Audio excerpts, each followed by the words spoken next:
End zone caught. It's good. D. Anderson and the Showboats have won it in overtime. Going to hand this off up the middle for Marable. He's going to fumble. Ball's loose. And St. Louis picks it up. That will do it. The Battlehawks defense makes a play late. Game on the line. Looking to throw. Has time. End zone. Incomplete. It's incomplete. The Stallions hang on to win. For overtime, DeLeo to throw, pass, caught by Roland, needs some help, not gonna get it, he's stopped a yard short. Houston will pull off the upset. Looking to throw, has time, deep, right side overthrown, picked off.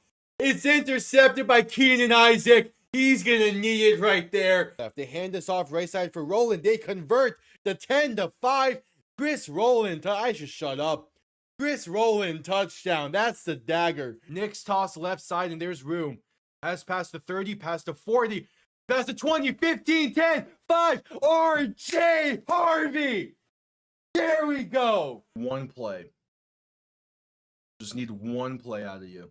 Gonna play action and look to throw. Mariota, sometime. Pass intercepted. It's picked off. Yes. Yes. One play was all they needed. Jack Jones. Williams, play action. Rolling left, looking to throw.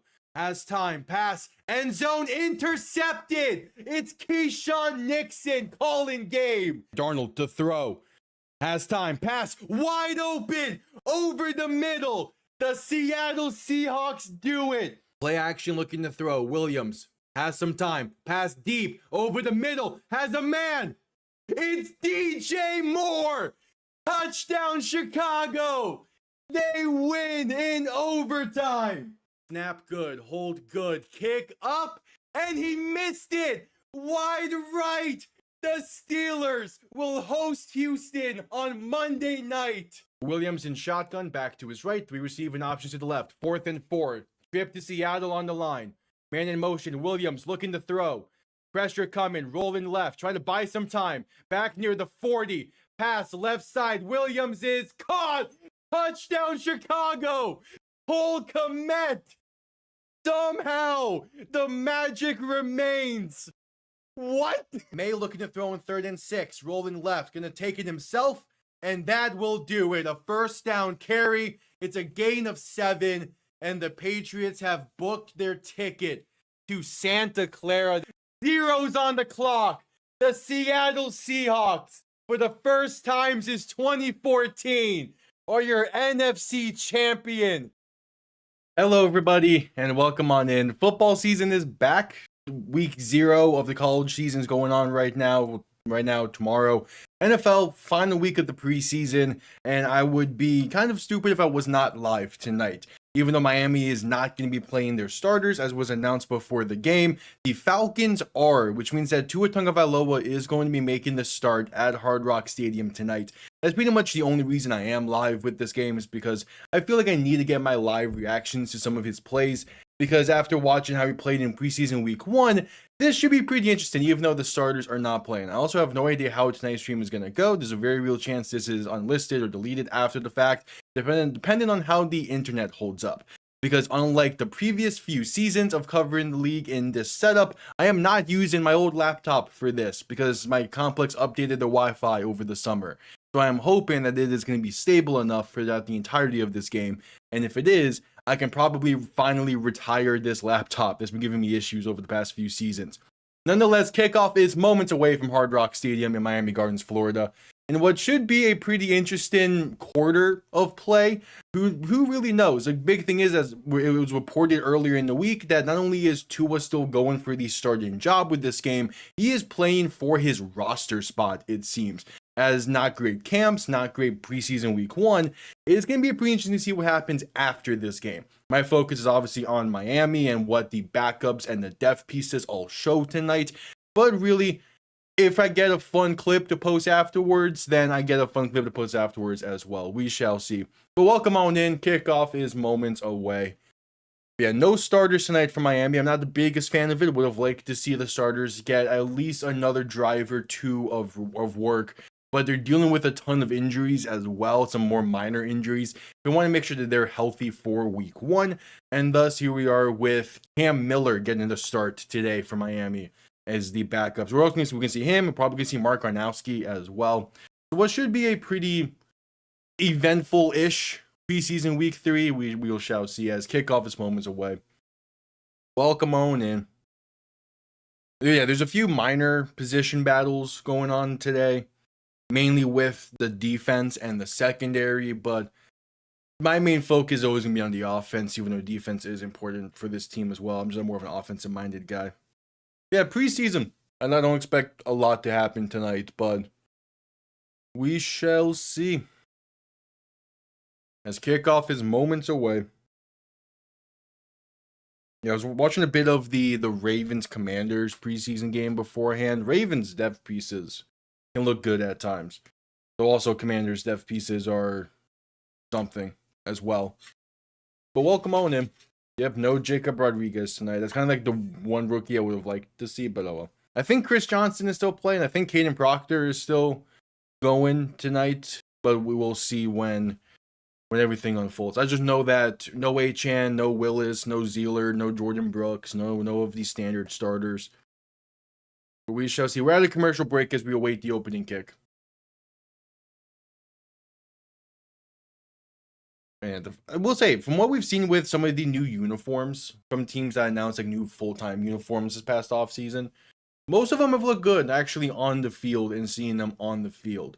Like the Titans ones, I'm kind of getting more comfortable with, though I'm still like not the biggest fan of them, especially when they just announced new rivalry uniforms that I think look pretty darn good, especially the helmet of those. I think look a lot better than their actual helmet. Obviously, the Falcons uniforms look clean. The Commanders ones look clean. All around, the uniform slate is probably the best it has been in a while for the NFL. So there is that. We're at a commercial break as we await the opening kick.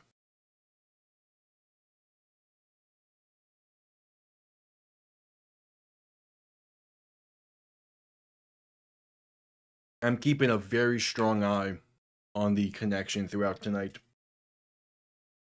That's more so what this stream is for than really seeing anything from the Dolphins. More so seeing if I can get rid of that laptop.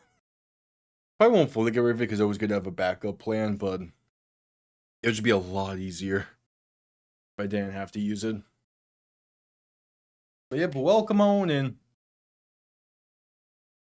Kickoff a few minutes away, about 3 minutes or so, for the preseason finale.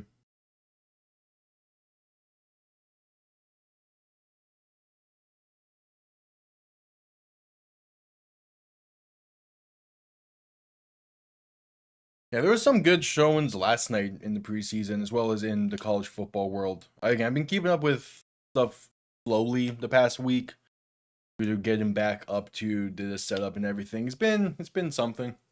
The weather's been terrible here as well. It's been downpouring, like I don't want to say nonstop, but pretty much past 4 or 5 o'clock. There's a good chance it will rain for like 3 hours and be pretty bad. That was fun to deal with earlier. All right, just getting out of commercial break. I would want to see how defense for. We don't want to see how defense first. Also, I was getting. I'm also still slowly working on my pronunciation guide for all the teams. So I did the Falcons beforehand, and I did not realize how many former Dolphins are on the Atlanta Falcons roster now at this point. It's kind of funny to a degree.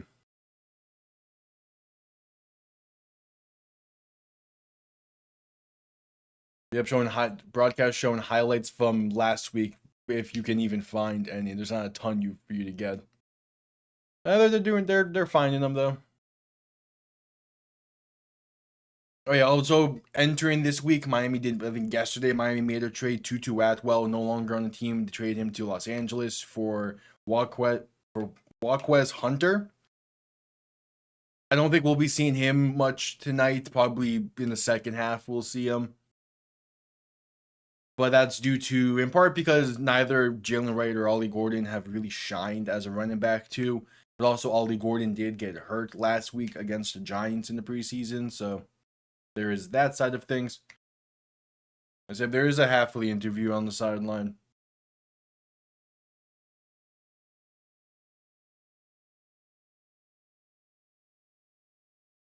Yeah, this is from well before the coin toss. I do not expect it to be too packed tonight.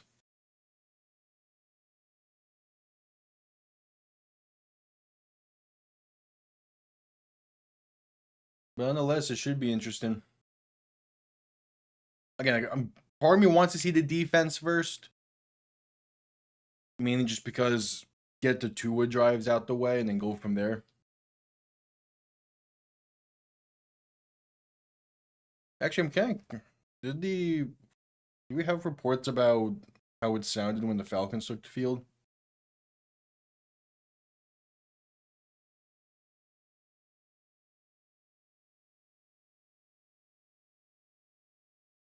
But yep, there he is on the sideline. And Jalen Reagor going to be back to return. So it'll be the Dolphins offense on the field first to get things started. So we get to see Cam Miller and this offense. I don't expect a lot out of them tonight. But at the same time, you never really know. It's preseason. Who cares?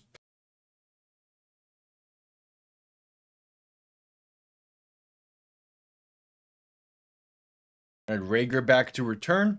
Is Nick Folk on to send this one down. As preseason week 3. There's the signal.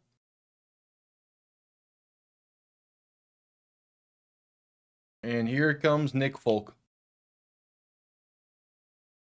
All right, preseason week 3 is officially underway. Going to be returned beginning from the 5 for Reagor. Going to have space up past the 20, past the 25, and going to be down to about the 31. There is a penalty marker down.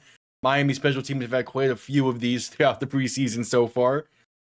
Definitely stuff to clean up as we get to the start of the season. If this is another special teams penalty on Miami. The preseason started with this. Is going to continue that most of the season, I think.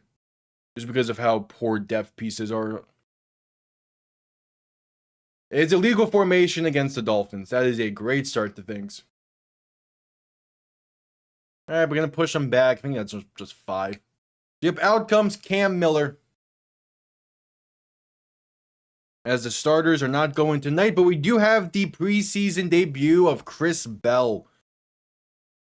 Another one of the rookie receivers for Miami who's been nursing an injury throughout camp. It's good to see him out there tonight just to get some reps in. As there's Miller from shotgun, going to pass it to Bell along that left side. Going to be a gain of roughly 5. I like going to him early. Get him early reps, that way you don't have to keep him on the field for too long.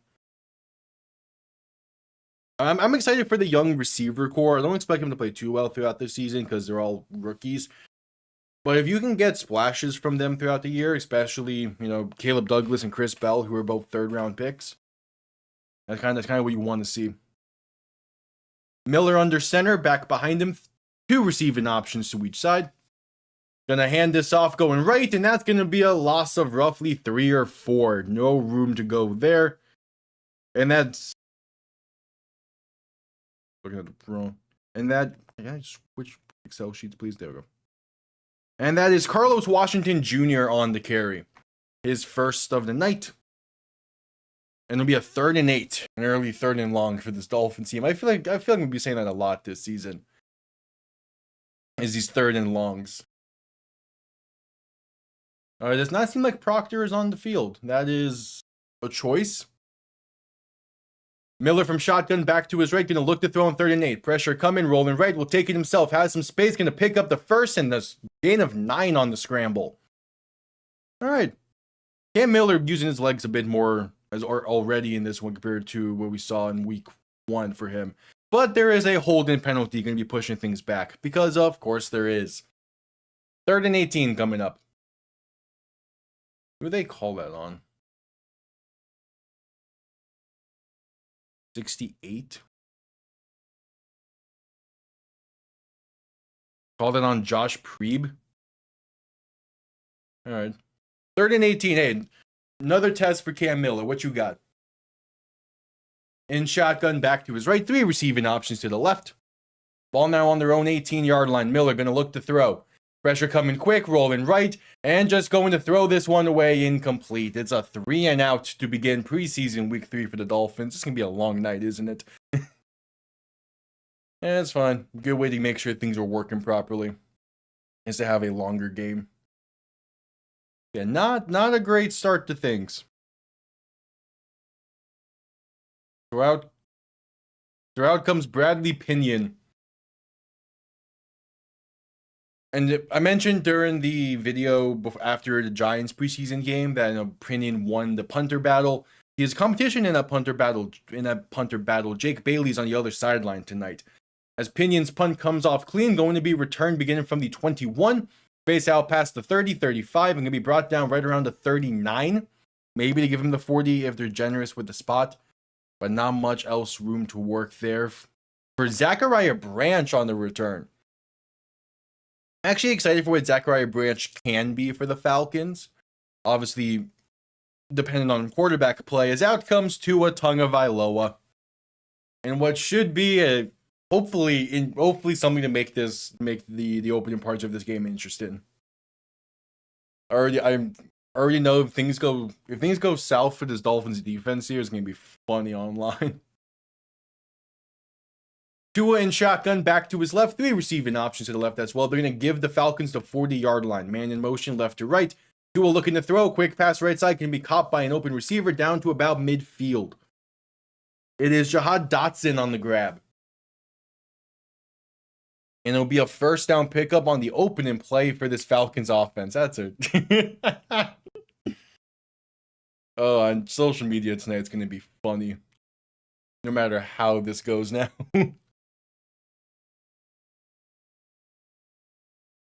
Tua under center, back behind him, 1st and 10 from midfield. Kind in motion to the backfield to be the fullback. Man in motion, left to right. Second play from scrimmage, going to be a handoff going left, and that's going to be stood up for a loss of 1. All right, there we go. Dolphins' run defense has been bad to begin the preseason. So if they can sharpen it up for this week, I will be happy with it. So we will see. It's Robert Beal on the tackle for loss to make it a 2nd and 11. He was the first one there, followed up by Matthew Butler to help finish it off. So instead of saying 2nd and 12, okay. Tua in shotgun, back to his right, 2 receivers to each side. More so was a loss of 1. And a penalty is going to whistle this play dead quick as they're going to get the Falcons, it seems, on a false start. Yep, so push them back 5 more. So you get the one really good play to begin the drive. A loss of 2 and then pre-snap issues. Yep, it sounds like a Tua-led team. I think they got the starters playing, and it's lined up in the slot for that play. Okay. I mean, again, this is a good final test for Tua. In shotgun, 3 receivers to the right, 2 to the left. A 2nd and 17, going to look to throw. Tua with some time, pass over the middle is caught by Kyle Pitts. Going to be a gain of roughly 6 or 7. Gets up to roughly midfield, going to be just shy of midfield. Making it a 3rd and long nonetheless. All right.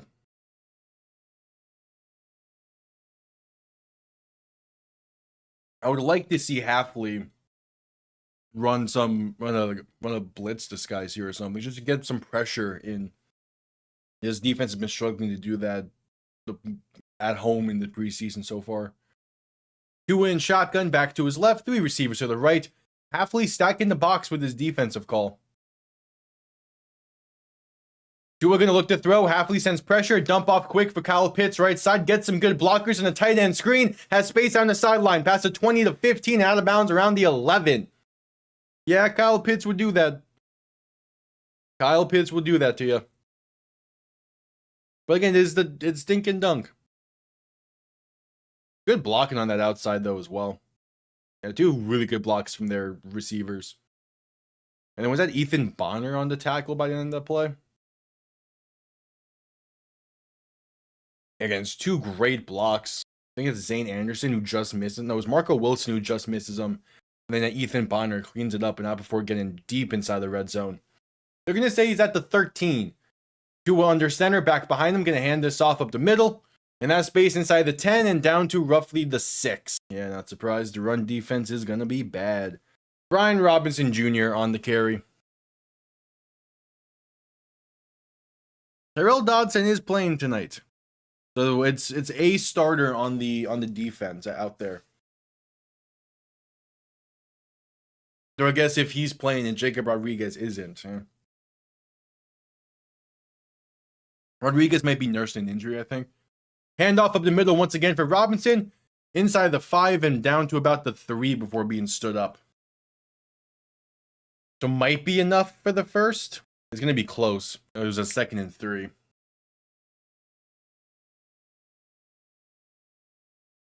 .907 to play in the first quarter.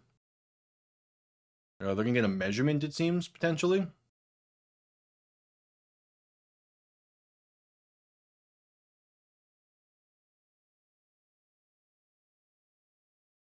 Yeah. Either way, it's ball inside the 5, and it's the depth defense looking exactly how I expected them to look. I can't be too surprised with this.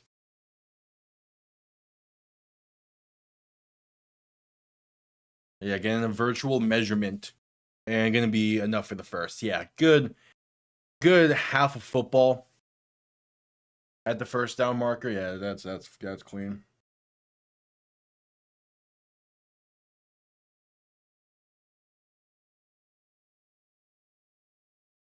All right, 1st and goal from the 3. Tua under center, back behind him, 2 receiving options to each side. Tight end in motion, right to left. Going to play action, look to throw. Tua looking to throw, rolling right.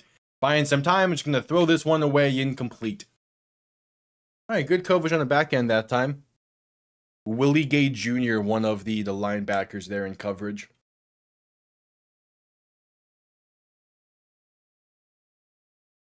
Yeah, but running a naked bootleg for Tua is certainly a play call by Kevin Stefanski. I'll give the Falcons that. Robert Beal with the pressure again. He's having himself a good opening drive to things. 2nd and goal, Tua in shotgun, back behind him. Tight end in the backfield to his right. Gonna hand this off up the middle for Brian Robinson and going to fight for the extra half a yard needed. The Falcons strike first, and it's gonna be a long night. We ain't even at the regular season yet. So Dolphins opening drive, 3 and out.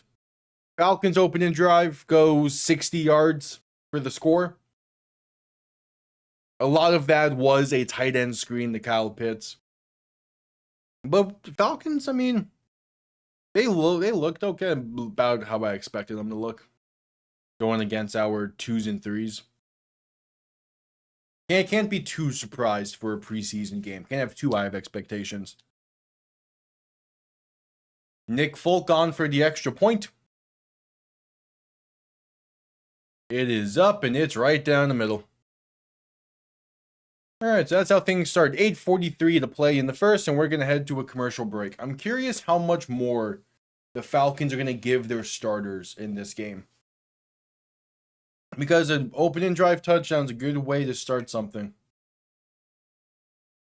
I know in preseason week 1, Tua got a few drives. I think he got 2 drives.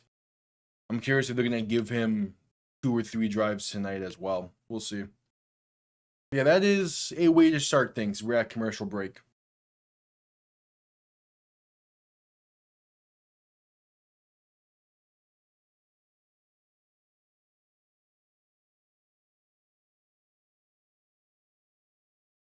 All right.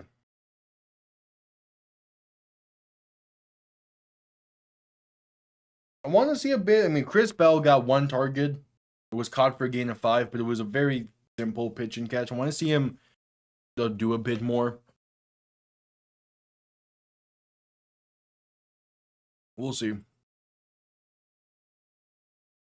We will see. Yeah, I think most of the main college action is tomorrow for week 0. I don't think there's anything tonight for it.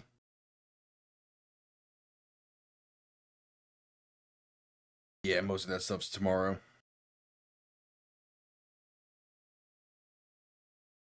There is some good games, though. Especially starting off with the Ireland game between North Carolina and TCU. That should be fun. College football is always fun for me to have on. Even if it's not like teams I care a lot about, just good to have football on at times.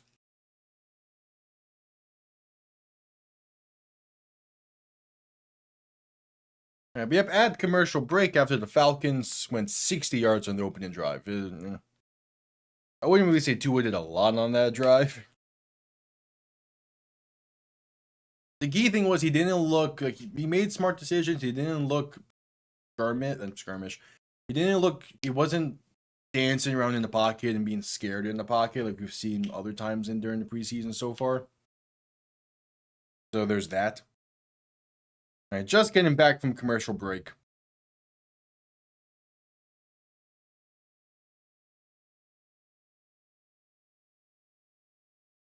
Nick Folk on to send this one down. Jalen Reagor back to return. Can we go through a kickoff without it being bad in some way? You'd think after the amount of kickoff returns that we had last week against the Giants, we should have honed some things in. All right, kickoff underway. Reagor back to return. Going to begin the return from about the 10. Base out past the 25. Going to be past the 30. And out of bounds around the 33.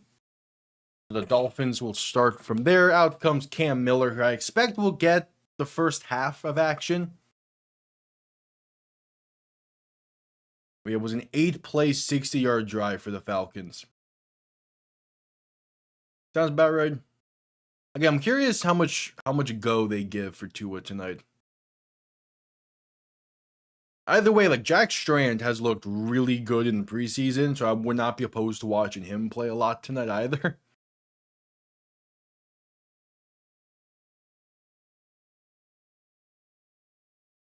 Miller under center, back and fullback behind him. Gonna play action and look to throw. Miller with some time. Passing deep left side. Gonna be caught. Pass midfield to the 48 of Atlanta. Is Jalen Tolbert going up and grabbing that one? All right. That's a good high point catch. Probably would have liked a little bit better of a throw, but that's me being pedantic. Yeah, it's a good grab from Tolbert. Miami's past midfield for the first time tonight. All right, Falcons are doubling Chris Bell. Respected.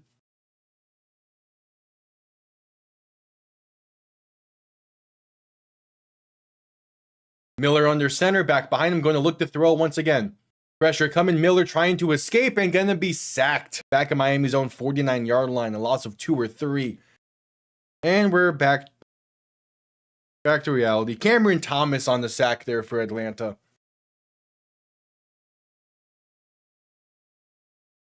Maybe trips over himself a little bit, trying to escape the pocket.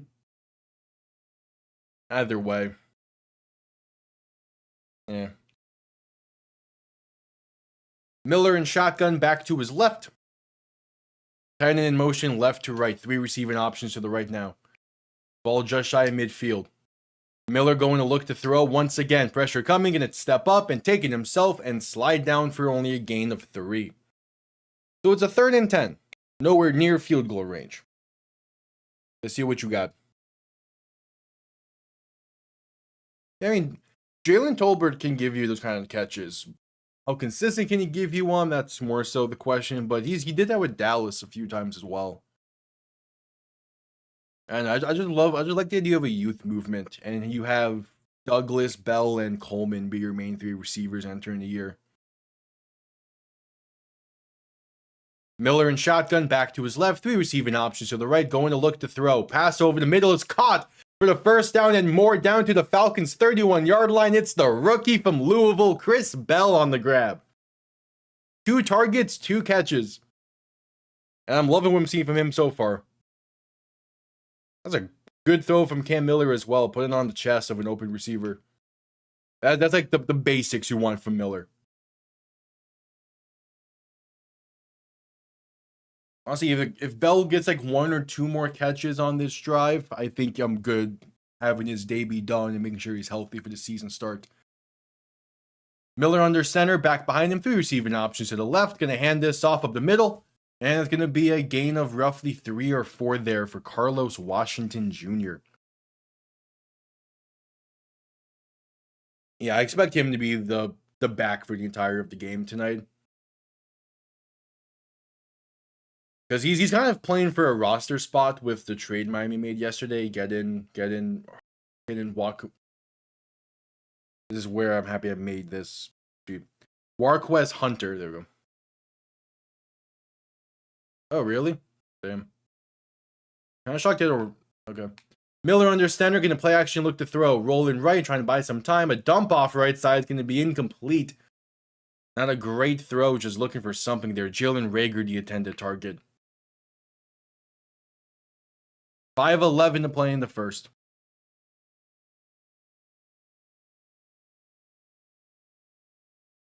Yeah, I do not expect to see a lot of Hunter tonight, the new running back for the Miami. So it's going to be Carlos Washington most of the night as he plays for a spot.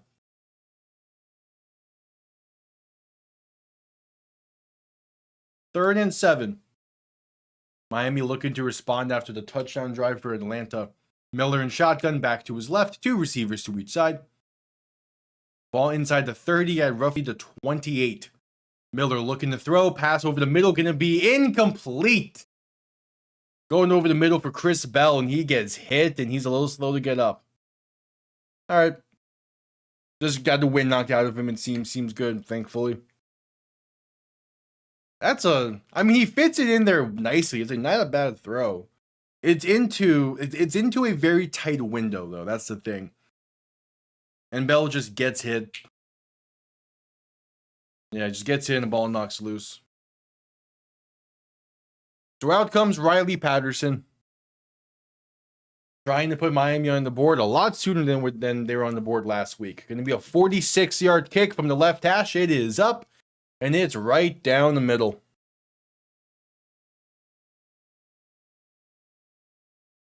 All right, seems like the Falcons are going to give Tua one more drive at the very least.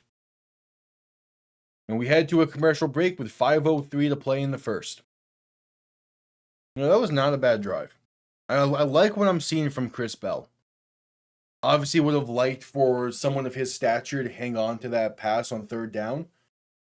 But it's also like his first true bit of contact. So I'm willing to let it go from a rookie.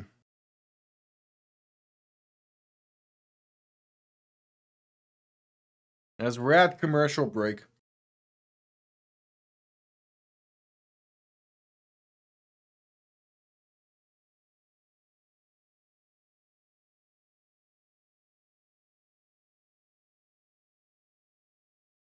At commercial break.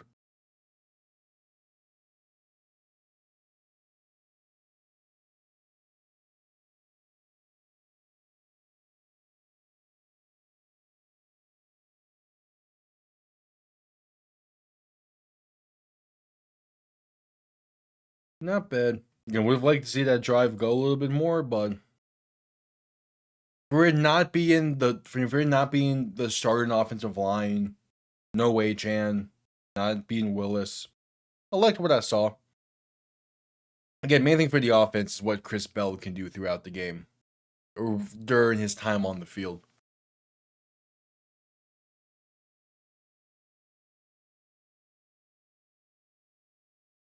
All right, what's going on around the league?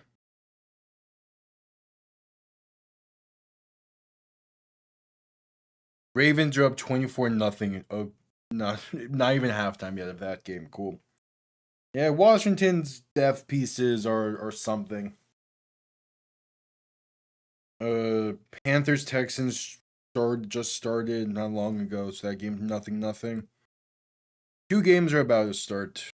Jets, Giants, and Jaguars, Buccaneers. So we're just coming back from commercial break.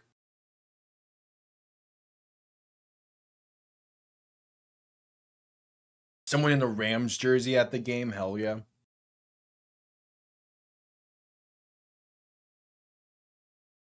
Riley Patterson on to send this one down.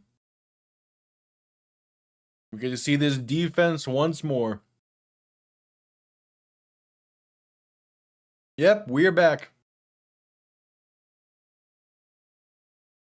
For what should be a fun season, even though Miami's not going to be good this season, it still should be a fun all-around season as the kickoff goes out of bounds. So the Falcons will start from the 40, if I remember the rule correctly. They change it every year, it feels. Probably not, because the thing is, I have a pregame routine I do before Dolphin games, and Miami plays at 4:25 that day. So if I'm gonna want to still do the routine, I won't be able to go live with the 1 o'clock game because it would just interfere too much. But I will make up for not going live with 1 o'clock games week 1 and week 2. I will find ways to make up for that. It's just the West Coast trip to begin the season it sucks. And Tua fumbles the snap to begin the next drive, and the Dolphins have it. His second botch snap of the preseason, and it's Willie Gay Jr. falling on it.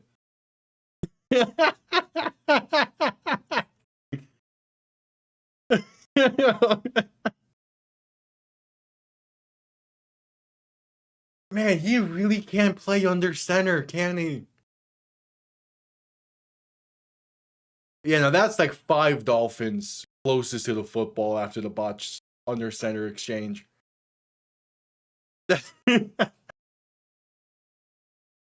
Jeez, man. Okay. Hey, respond. Good. This is a good test for the offense now. How are the backups going to respond to this? Didn't get a ton of rest on the sideline. Man, I wish I could hear what that stadium sounded like after that. There's not a lot of people there, but still. Miller in shotgun back to his left. 3 receivers to the right. Ball on the Falcons' 42-yard line. Miller looking to throw. Has some time, pass deep, left side, going for Chris Bell, and it's incomplete. Probably could have been a DPI there, but I feel bad for him as well. He had so much potential in Alabama. And like the 2023 season was great to watch. I probably should have been DPI. The 2023 season was such a great season to watch. It just was never able to replicate that. Yeah, probably could have been DPI on that one, but all right, refs. Still, when you want is he would have been out of bounds if you caught it anyway. But yeah, Miller in shotgun back to his left, going to look to throw, pass left side, going to be caught, and that's Tolbert for a gain of 3 or 4. Yep. Hey, I have a lot of respect for the Bills. It's nice to see them finally have a really good stretch. As for a long time, they were kind of in that same boat as Miami, just being kind of just there in the AFC East. But it is nice to see them have their success and all that. I'm just happy nothing has been a Super Bowl. And I do really like watching Josh Allen.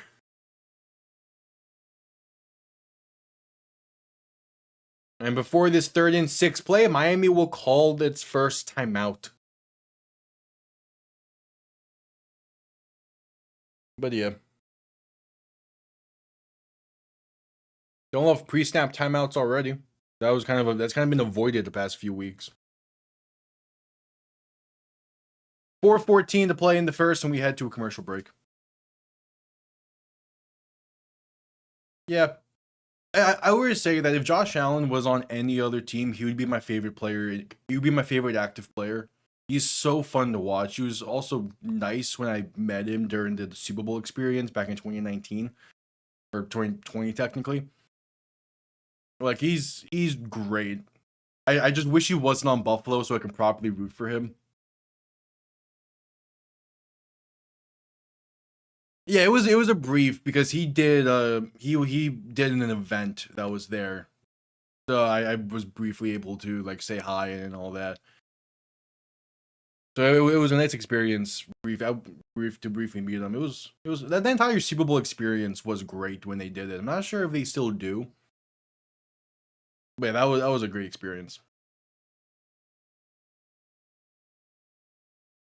Yeah. Again, like I really want to see him succeed and win the Super Bowl one day. And why does it have to be with Buffalo?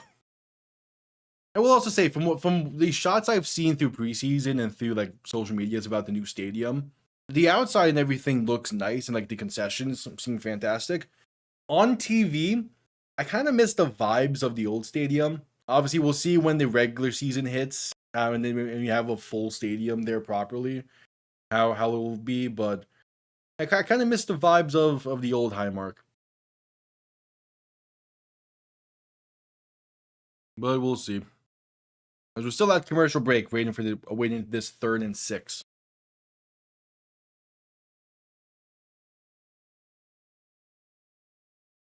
I've given it some time. How is NFL Twitter reacting to this?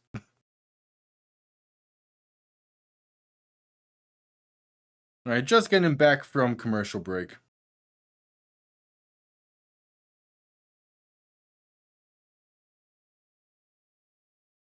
A 3rd and 6, trying to avoid going 3 and out once again. One thing that because Cam Miller has some mobility to him. One thing that the preseason has shown me is that Miami doesn't have a lot of. I mean, they're probably hiding a good chunk of it, but Miami doesn't seem to have a lot of like designated QB run stuff. They might have because I think in preseason week 1 they did something with Ewers that just did not work. But for the most part, like if a quarterback's gonna run, it's gonna be through scramble drill, not design stuff. Miller in shotgun, back to his right, 2 receiving options to each side. Ball on the Falcons 38. Miller gonna look to throw. Pressure coming quick. Pass over the middle is gonna be incomplete. Luckily, it's not intercepted. Looking for Chris Bell, throwing it badly into double coverage.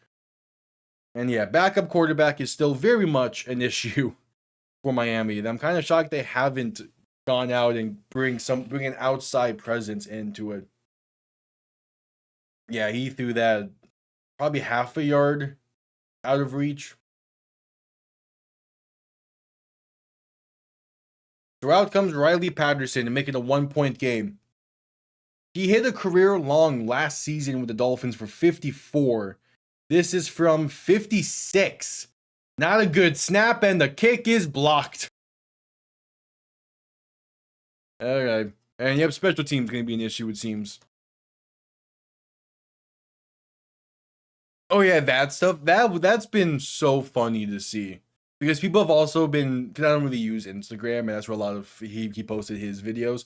So people have been then posting the videos onto Twitter, and seeing some of the videos that he got away with to seemingly make people believe him to actually be a receiver is so hilarious.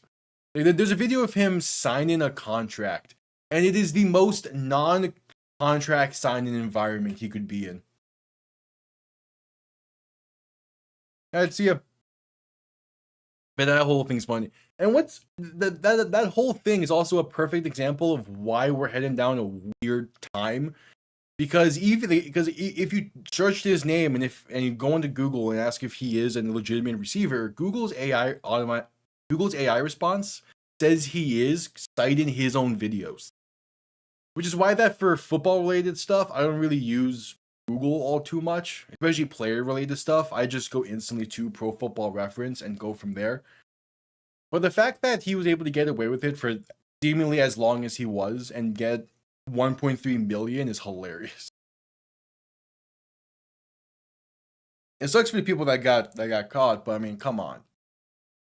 If you know anyone that even knows an inkling of football stuff could easily tell you that stuff was bullshit. I want to say there was another incident like that a few years ago, or a while ago. That was also the kind of the same thing where it's like, how do you fall for this?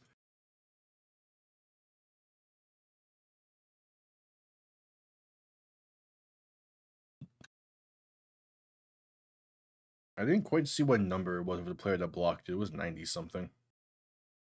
That does not narrow it down based off of just looking at the roster sheet. Okay. The thing with preseason rosters that some players that I had to have mistyped one of those numbers, right? There's no way the Falcons have 3 players that wear 91 currently because of preseason. Oh my god, they do. The preseason stuff. Alright, just getting back from commercial break. And yeah, there's the quarterback bench.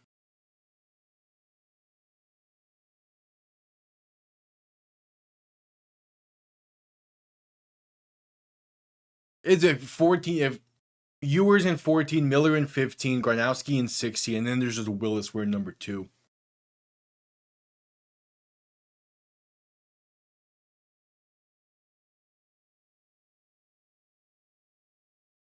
Hold on. 2 under, Stenner getting the play action and look to throw. With some time, dump off over the middle, can be caught by Brian Robinson, breaks off 1 tackle and brought down for a gain of 9. Pass midfield to the 45. I mean, I'm going to be wishing him the best of luck in Atlanta, and I would like to see him have some kind of success, if not there, then elsewhere in the league.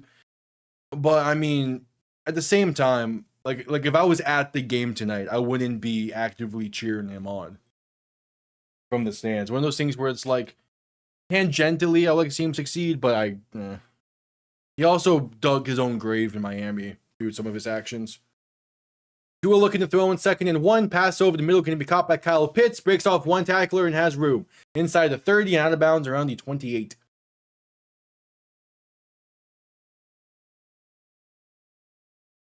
Yeah, maybe. The tough part is at least like for right now during the offseason, I only do videos basically. I want to change that at some point. But it's just easier for me that way for right now. So I think if I started like doing a stream a week, it would be easier for people that, you know, that are fans of teams I don't typically go live with a lot, stick around, but yeah. Also, I plan to go live with a few Bengals games this season, so there's that. Tua looking to throw once again, dump off right side, going to be caught. Going to be a gain of 8 or so for Jahad Dotson. Penalty marker is down. Probably was a free play. I think I saw a Dolphins defensive lineman jump a bit early.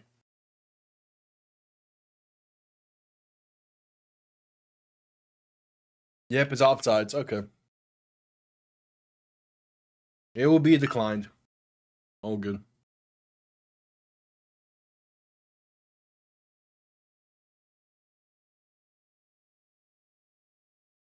Okay, they're getting David Ojobu on the jump in early there.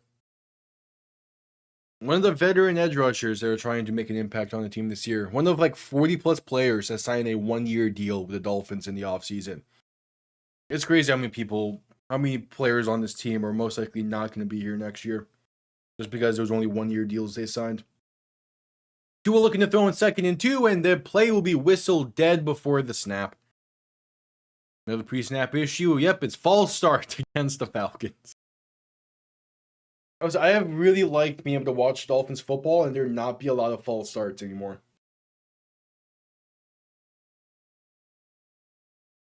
I mean, it wasn't necessarily mad that Drake May made just the Patriots as a whole.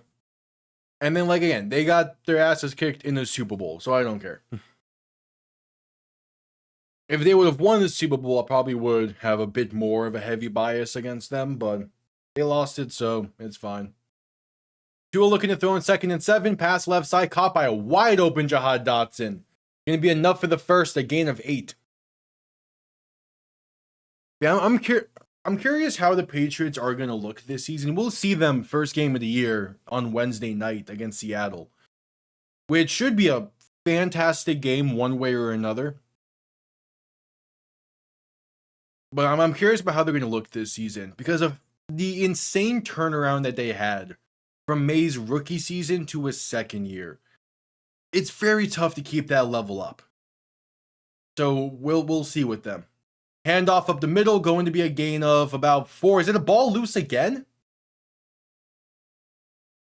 Camera zooming in. They say the ball's loose again and Miami has it. It's Dante Trader forcing the fumble this time. All right, that's two fumble recoveries to begin this game for the defense. Jackson Woodard who looked great last week against the Giants. I probably could have spent an extra like minute or so in the recap video on this past Sunday talking about Jackson Winnard, who was all over the place against the Giants. But that's Terrell Dodson and Dante Trader teaming up to force it loose. And now Jackson Winnard has his second fumble recovery in 2 weeks. All right, this defense is doing stuff.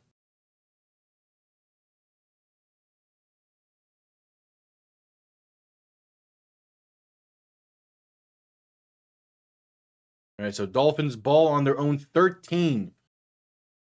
Trying to capitalize off of this fumble. Weren't able to capitalize on the last one due to a blocked field goal, but we'll see.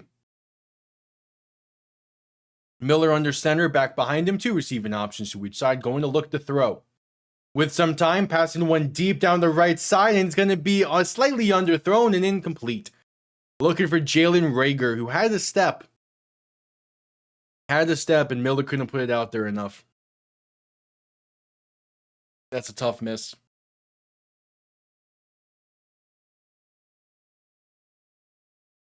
I like the aggressiveness. You just got a fumble, wanting to take it all there, but yeah, you did not put enough air. Did not put enough distance in that one.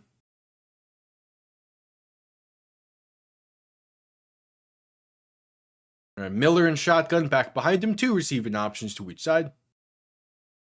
56 seconds to play in the first. Going to hand this off up the middle, and there's some space for Carlos Washington to get about 6 or so. Going to make it a more manageable 3rd down.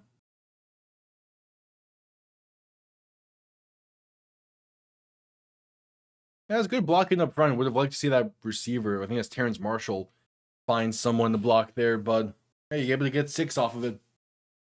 There we go. Kevin Coleman has entered the game at receiver.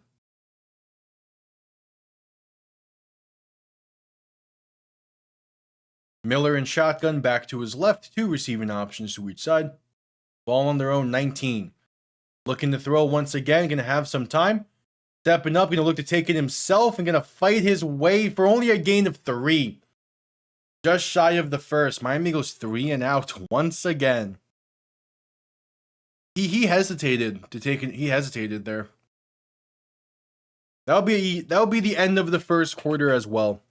I think if Miller doesn't hesitate to just tuck it and run, he might have had the first. I'll need to see the other angles of that though.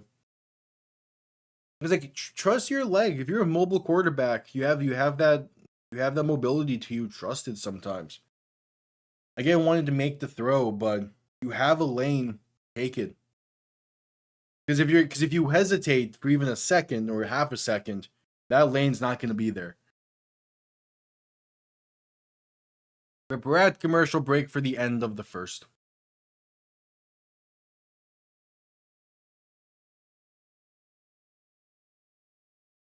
All right, not bad opening frame. I watched this team play a lot worse last week.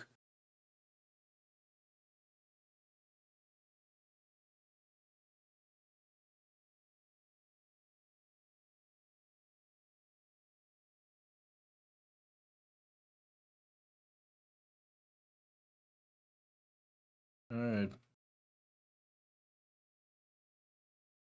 Yeah, I don't mind starting the season on the road, but 2 road games at the beginning of the year does kind of suck.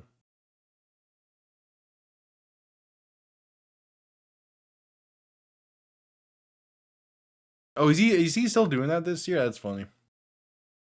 The Bears are another one of those teams where I'm curious on how they're going to look this season, because in theory, they should be a more consistent team than what they were last year, but their defense forced so many turnovers, and that won them a ton of games. I'm just curious about what they're gonna, what they're gonna do with that.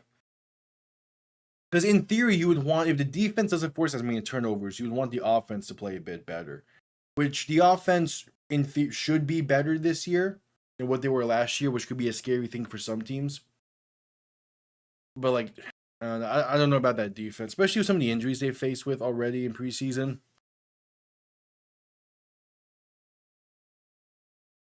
Yeah, I'll definitely watch it, at least part of it. But it's just the West Coast trip to begin the season makes things a bit tough. with making sure I get like everything and everything done there. If I won't even say if the food place was closer. If the food place properly delivered, maybe, but I don't think it does.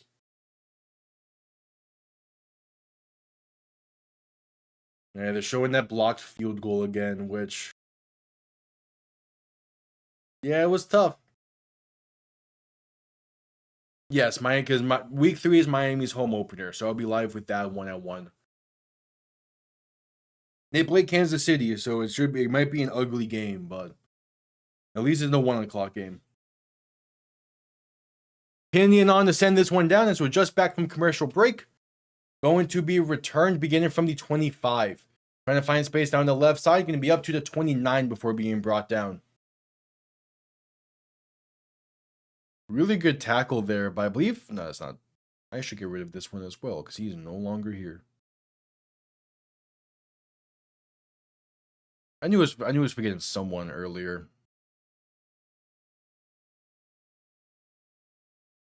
Who's the new 84 on this team?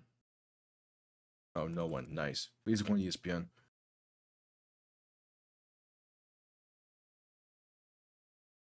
I'll figure that out after the game.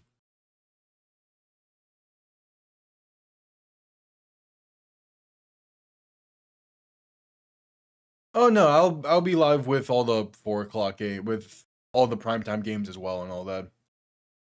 Quick pass right side, going to be caught for a gain of, I think that's 5.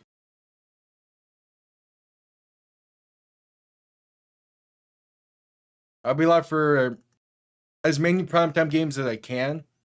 Ideally, it's all of them, but I never know with my schedule and everything. And then as long as Miami has a 1 o'clock game, I'll be live with a 4 o'clock game that same day. Also, I think it's Cooper Rush in now for Atlanta. I couldn't quite see on that play. 2nd and 5. Yeah, I think it's Rush. Understanding those, Jack Strand can hand this off up the middle on 2nd and 5. That's a gain of about a yard or so. Jack Strand has been... Oh, that is Cooper Rush. What number is... He's 18, that's what it is, though.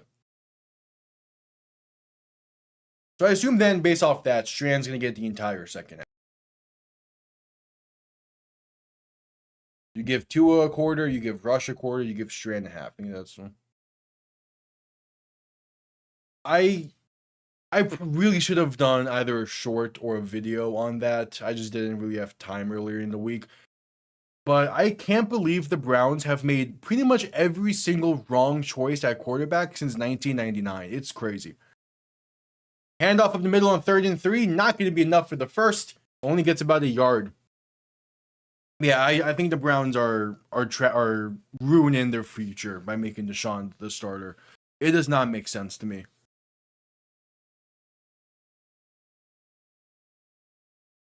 Because one, he has not played good in the preseason so far. Shedeur has looked better. And then 2, Shedeur has a higher chance of being a potential franchise guy for them than Deshaun does.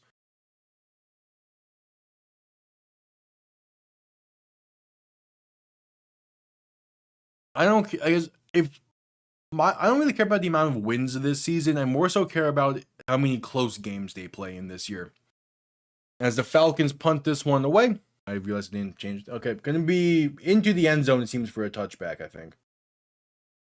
They're going to say that's down at the... No, it's saying a touchback now, okay. Like, if we win 3-4 games, but we lose 11 in one possession, I'm fine with that. Now, if we win 3-4 games and we play like 2 one-possession games, then there probably is something to be done at the quarterback position. Or then there's stuff to go deeper into. But as long as we play a ton of one-score games, I don't care about how many we win. As we're at commercial break.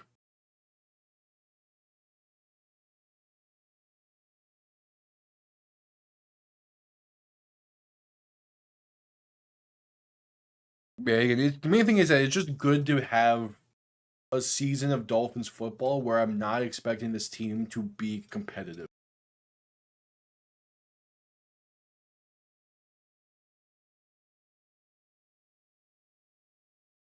Like, in theory, this team is out of the playoff picture by mid-November.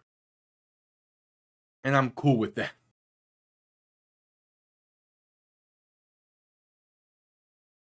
Yeah, and I kind of feel bad for him in that way as well. But at the same time, what else does a running back want than to be the entire offense and to get the ball a ton and to be able to make plays? And what the contract extension does is signify that he is the future of this team. Everyone says build around Willis if he plays well, or build around the quarterback. I'm more so thinking, how do you build around Achane going forward? Which, yes, there is that stat of like top of the line running back or top paying running backs typically don't win Super Bowls often. But at the same time, like, when you have a difference maker like Achane is, there's always going to be exceptions to the rule, and he could easily be that.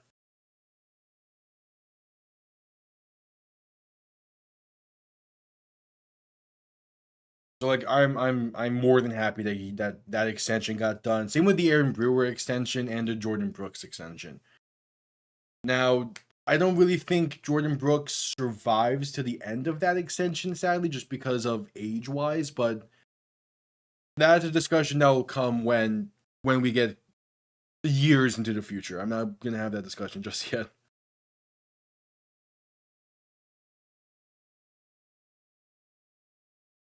Alright, just getting back from commercial break.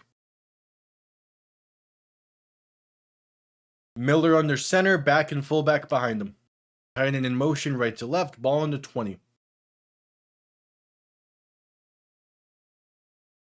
Play clock winding down up to 4 seconds. You get the snap off in time as they toss this going left, and never mind, going to get a false start there. Going to be against the fullback DJ Herman.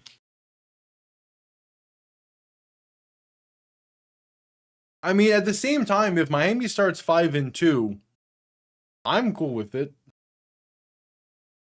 Because it will be a nice surprise. And I'm pretty sure after week 7, the schedule only gets tougher.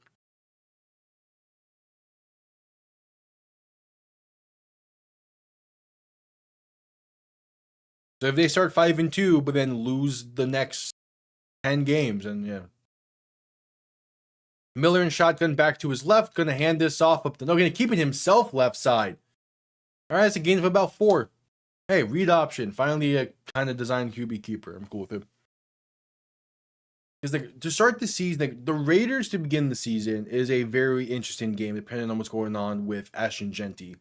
The 49ers, they deal with the injuries that they typically deal with on a season. Who knows how they're going to be by week 2. Kansas City is Kansas City. I'm not expecting much out of that one.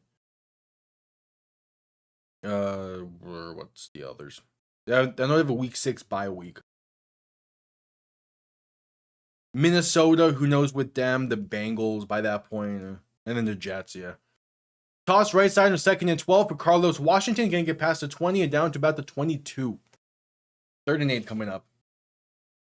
Like, if by the week 6 bye week, Miami somehow finds themselves at 3-2, I'm cool with it. But yeah, then after week 7 is when you get to the tough part. You have New England, Detroit, Buffalo, Denver, Chicago, Green Bay, Chargers, Buffalo, New England. You sneak in another Jets game and the Colts in there, but that doesn't matter.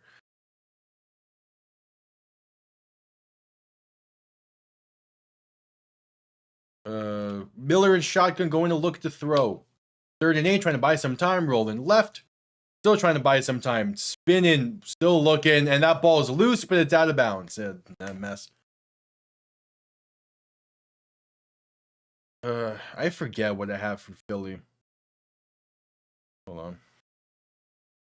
I forget what I think I put them 3rd in the division. I don't know. Because like I'm high on Dallas, and I think most people are, but I still think Philly could do something this year. Depending on it all depends on how much more coherent that offense is. That's not an easy schedule though. I don't know. Punt comes off clean. I'll say 10-7 is a safe estimate. That's a nice hit on the punt return. Okay. But yeah, the main thing is like the main thing with Philly is I need that offense to be better than what it was last year. It was way too disappointing. But still, they won the division, and that's not going to help them this year.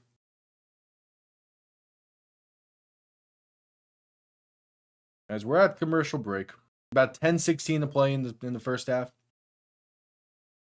Because what are Philly's easy opponents? They have Tennessee week 2, the Giants twice,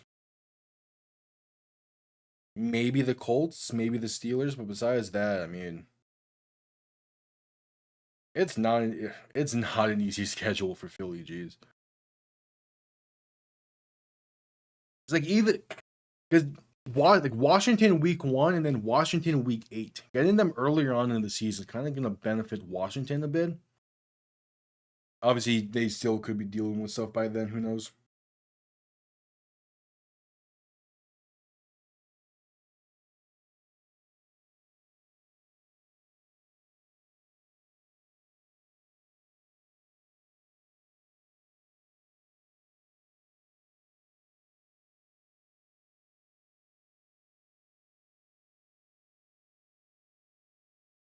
At commercial break. Carolina is also an opponent I feel like Philly should be able to handle easily.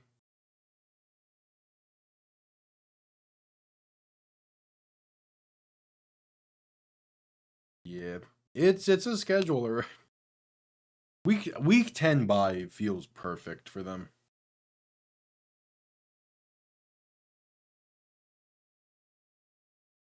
They just get the same commercial back-to-back times. Yeah, I think she got the same Toyota commercial back-to-back. It's crazy.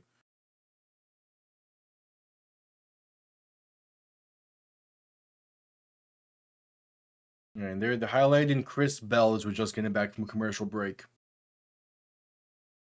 Again, it's a potential like Miami has potential for a all rookie receiving core this year to be like the main 3 receivers. And I would be so fine with that.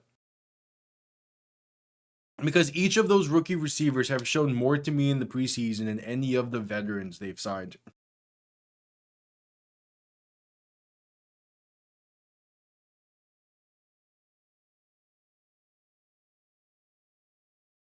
Let's see what Cooper Rush can do here.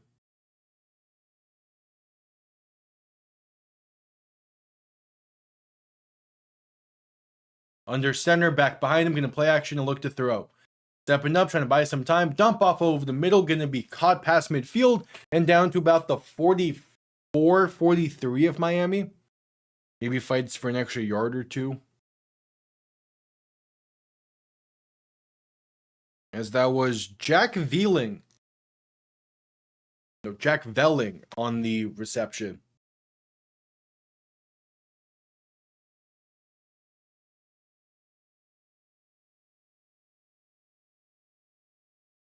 Yeah, I'm excited for the proper season to start at this point. Rush under center, back behind him, 3 receiving options to the right. Ball on the Miami 43. 9.5 to play in the first half. Rush going to hand this off going right, and that's going to be met at the line of scrimmage for no gain. I think that's Tyrell Dodson on the tackle for loss there, as that was Tyler Goodson on the carry. And all those rookies. And there's a chance that each of those rookies have an impact this season. Obviously, Caden Proctor is going to be on that starting offensive line. You have the 3 receivers. You have Will Kazmarek, who's going to be a great blocking tight end, it seems. And then Seydou Traore, who might be something. Rush gonna dump this off over the middle once again, and that's a gain of 9. As that was Nick Muse on the reception.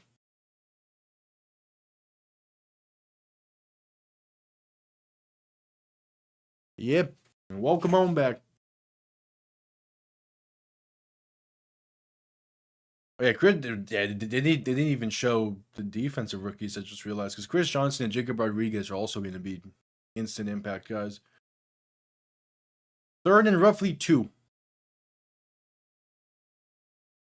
Rush going to hand this off up the middle, and that's stuffed at the line for no gain once again. Dante Trader, have yourself a night.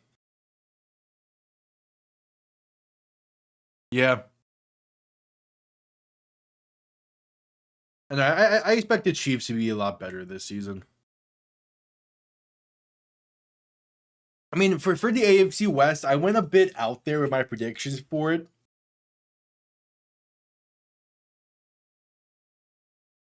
I went a bit out there, but I do think the Chiefs have a legit chance this year. Kind of like reclaim that division. 4th and 3, Falcons will go for it. Pass right side is caught up to the 30. And they'll move the chains. Cooper Rush on the throw. And it is Chris Blair on the reception.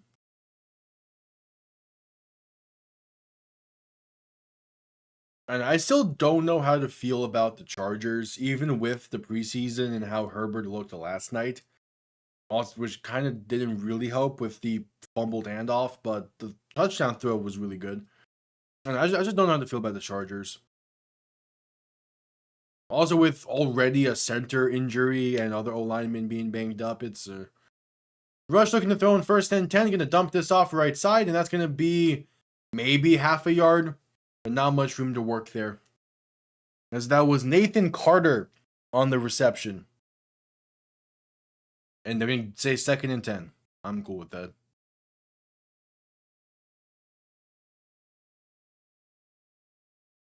And it's like I'm high on the Cowboys. I'm high on the Raiders. I'm high on the Titans, even though they have not looked great this preseason. I'm high on the Saints, as are most people, which even with the injuries, I'm so high on them. Rush looking to throw in 2nd and 10. Pressure coming, pass left side, going to be low and incomplete. They're going to rule that a catch, though, for the time being. I imagine that'll be reviewed, because that did not look like a clean catch. Chris Blair on the reception, if it stands. No, okay, that's clean. It was a low throw, but good job at Blair to get underneath it. It's to me, it's more so the surrounding pieces for those two. And getting Kenneth Walker is going to help a ton with that. Rush dump off over the middle, caught by Tyler Goodson. Going to be a gain of about 5. The biggest thing is that now that the Chiefs are going to have a much more consistent ground game, it's going to open up everything for Kelsey and for Mahomes and for Worthy and the other receivers I'm forgetting.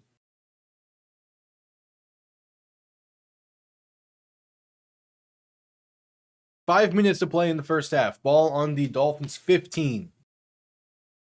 Falcons in the red zone once again. I think it's the 3rd or 4th trip so far in this game. Miami has yet to find the red zone.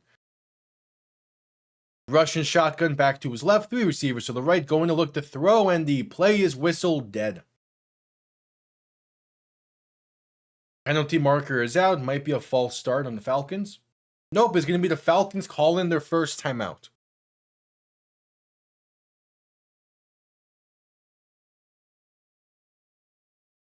Yeah, the idea of the Chiefs having a play action game scares me.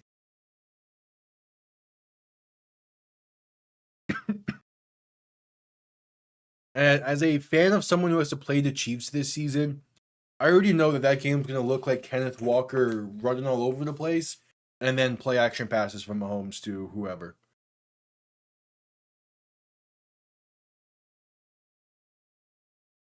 Yeah. Let me see their schedule again. It's been a while since I've looked at it.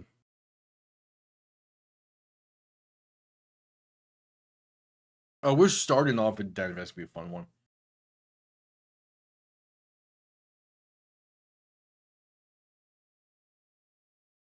Yeah, I think 12-5 is reasonable.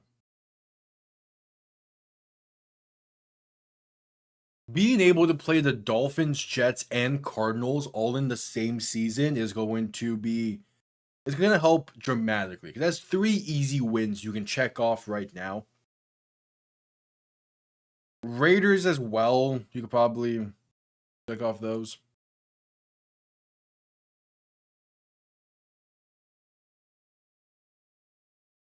Yeah, Kenneth Walker going to Kansas City is a great. It was a great decision by him. It was great by the Chiefs to be active on that because, like, that is such a perfect fit for him. This is gonna make the Chiefs a really fun team to watch. And Broncos Chiefs Monday Night Football Week 1 is gonna be a fantastic game. I just realized I'm going live with 3 straight Chiefs games. Because it's Monday Night Football against Denver, it's Sunday Night Football against the Colts, and then they play Miami Week 3. And then a few weeks later, they play Sunday Night Football against the Seahawks. I'm maybe getting very accustomed to that Chiefs team this year. Just coming back from commercial break.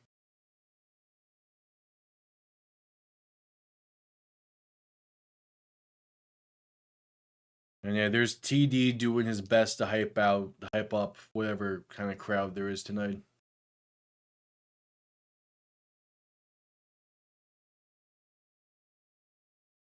.445 to play in the first half. 2nd and 5 from the Miami 15. Rush under center, back behind him, 2 receiving options to each side. Going to play action, look to throw, rolling right, dump off to a wide open man, going to get inside the 10, and that is out of bounds around the 6. All right, it is Vinny Anthony on the reception and 1st and goal Atlanta. Yeah, it's going to be one of those nights.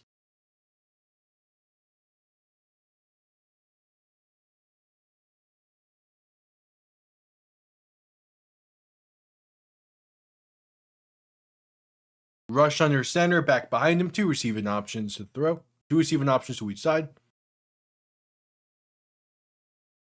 Ball on the 6-yard line to Miami.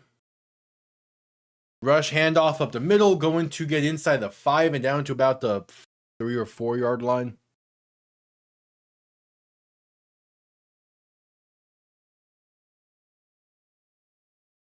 It's being biased, but I could also totally see it as well.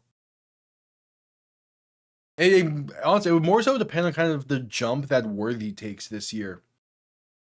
Because, like, in theory, you have Worthy be what Hill was during that, like, 2019 season when the last time the Chiefs had a really good play-action game. If Worthy can really take a massive leap, the Chiefs play-action game could be the best we've seen in a while. Rush, quick pass, left side, going to be a little bit behind and incomplete. 3rd and goal coming up. Going for Dylan Drummond on the receiver screen, but couldn't connect. I'm going to use this time as well to look at the Chiefs depth chart again. It's been a minute. Do we know what's going on with Rashee Rice yet? Tyquan Thornton. Yeah, I mean, Tyquan Thornton was able to burn some defenders last year as well.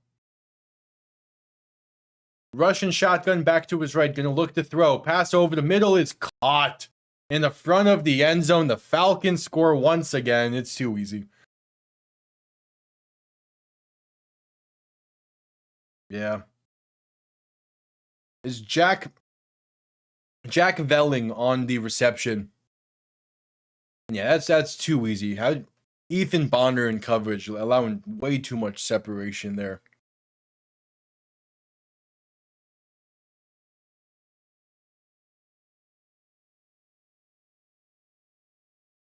Yeah, the Chiefs on paper could be a really fun team. But time will tell. Extra point is up, and it's right down the middle. Yeah, this is one of those seasons where I'm happy I decided to also do other games a week besides just a Dolphins game. Because I would not be able to survive this season if I only did the Dolphin games. There's just gonna be too many a lot better teams to watch this year. They're gonna be good palate cleansers.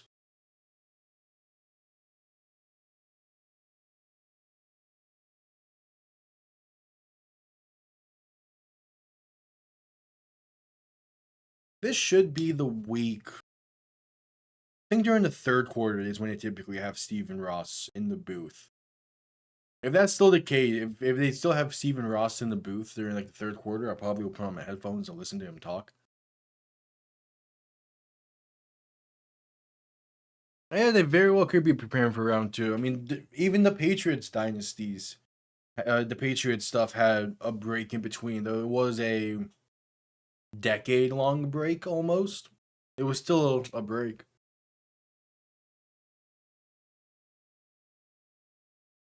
But they also started that first dynasty when Brady was in his second year, basically.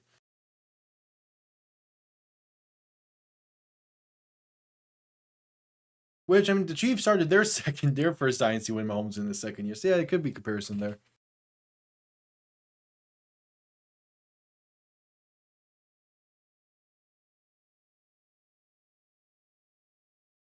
All right, kickoff underway. Going to be returned beginning from the 5. Space up past the 20.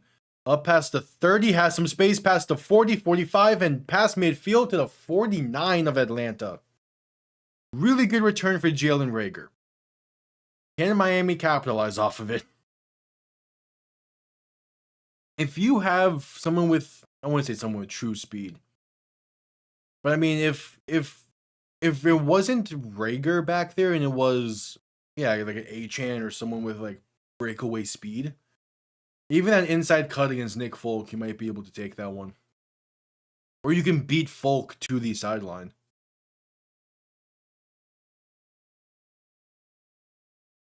All right, Miller and shotgun back to his left. What could be his final drive of the night. 2 receiving options to each side. Miller play action pass over the middle, going to be caught.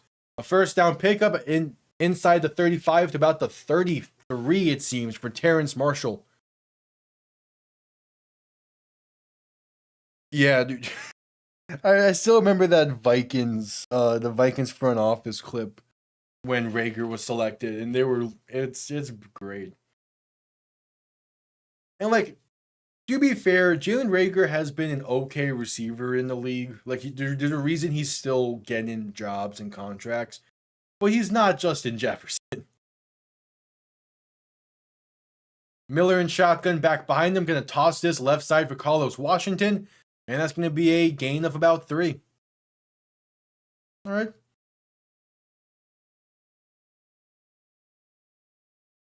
And that might be the final play before the 2-minute warning. We'll see.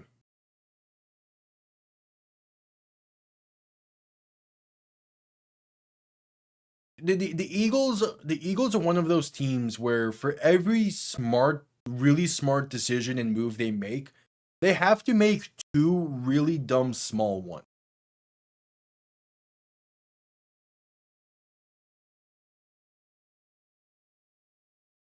Yeah, so I'm doing this stream, 1 because 2 was started for Atlanta, so we just hit the 2-minute warning.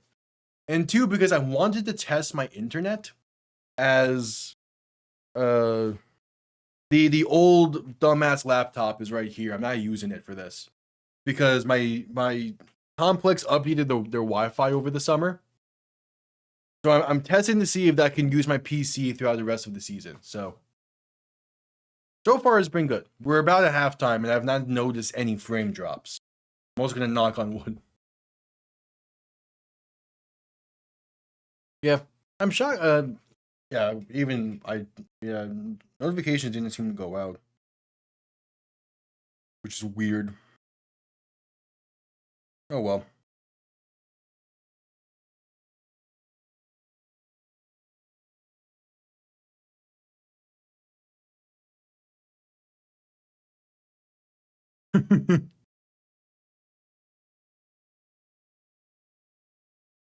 Yeah, we're at the 2-minute warning. Yeah, we got the news, I think on Wednesday, that Tua was going to start this game. And I was just like, well, I better hope that everything can run smoothly because I'm going live with this. I mean, yeah, it was always a mindset of the first quarter was going to be really fun. Now we're not sure how it's going to go, but oh well.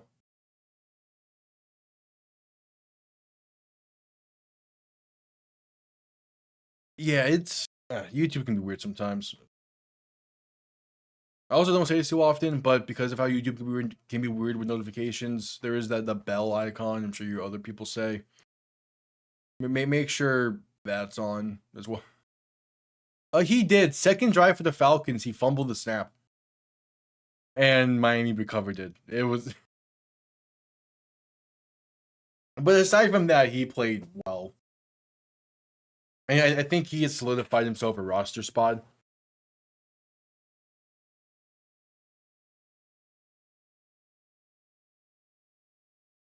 Because like they scored on the opening drive that they had. The follow-up drive still looked good. I mean, I actually don't think Tua. No, he did. Their third drive looked good until the running back fumbled in the end. But as a whole, I mean, like he probably has a roster spot. I don't think he's a starter if Penix is healthy enough, though. And also, we'll see how in the second half how Jack Strand plays tonight.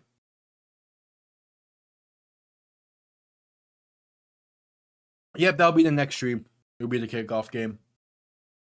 I should I need to make sure I have the Netflix login for that.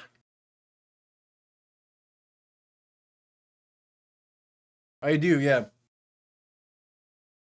I have a ton of lead-in clips for turnovers for him due to the due to the NFL Red Zone video, NFL Rush Zone video.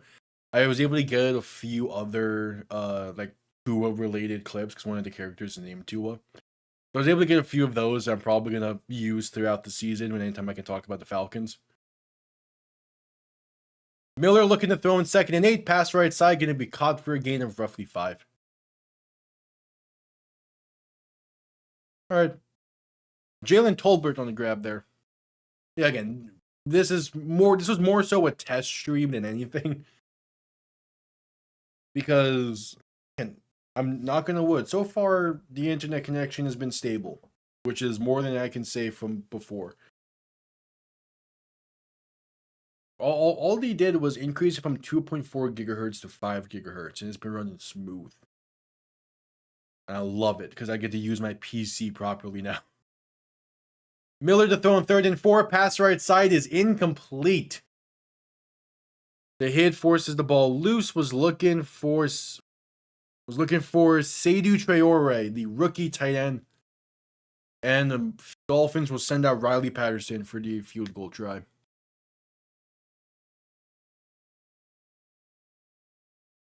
Yeah. Yeah, because I haven't noticed any drop frames. Yesterday, the weather has been really bad where I'm at the past few days. So yesterday the internet had a hiccup for a few hours, but when it's actually working, it's working well. Patterson for the was at 43-yard kick. It's up and it's good. More points. Hey, we already scored more points this week than we did all against the Giants. That's something. Yeah, I have Xfinity in my other setup, and like when it works, it works really well. It's just not the most consistent, sadly, at times. Was this a player spotlight on Major Burns potentially? I know because talking about Riley Patterson has not been on his game so far today. Like yeah, that went through, but it was not a very clean kick. Yeah, that snuck through the left upright. Jeez. There's a reason I've been pounding the table to get a proper quarterback battle in Miami all off season. Oh yeah. Yeah, I've heard other horror stories about CapCut besides what you had to deal with. Makes me glad that I don't have to edit on my phone. That kickoff underway. Going to be returned beginning from the 3. Space out past the 15, past the 20, 25, and down to about the 31. Let's see what the Falcons can do on 2-minute drill here. There's also multiple penalty markers down now. Did you ever figure out the whole dead storage thing from all that? Holding against the Falcons is the call. Gonna push them back some.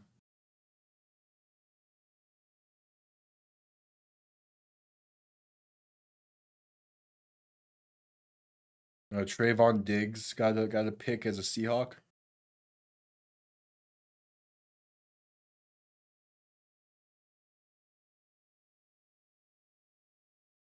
I actually love the idea of Seahawks Chiefs being a matchup.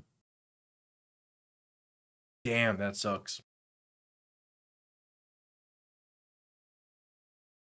Russian shotgun back to his right. 2 receivers to each side. Looking to throw, pass left side, going to be caught for a gain of like 4 or 5 there. It is Dylan Drummond on the grab.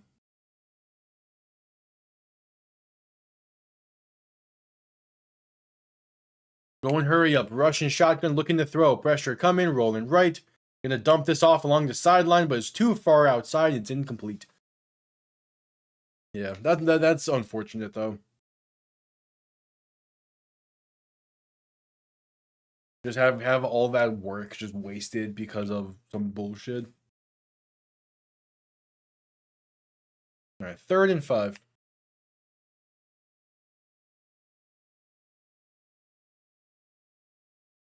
Yeah.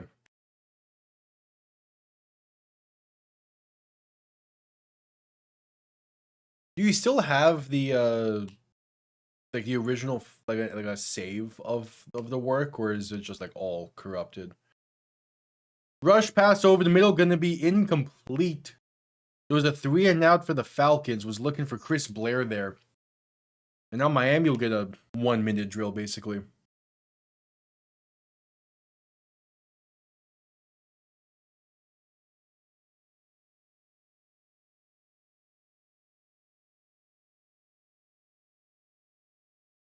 Yeah, maybe.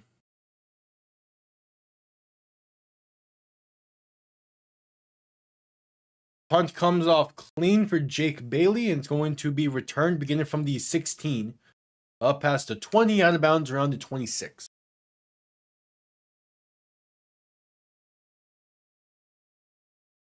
Okay, yeah, so you can pretty much start off from a good spot then.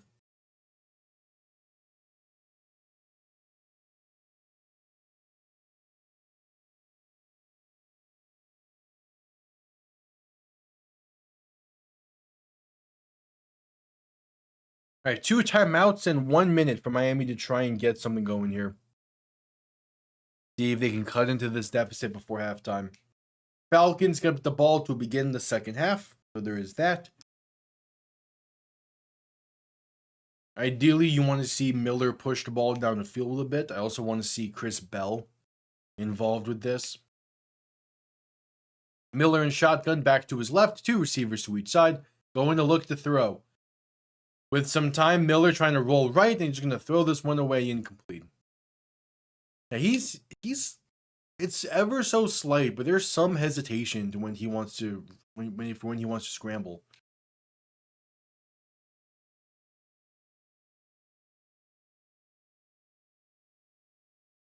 Yeah,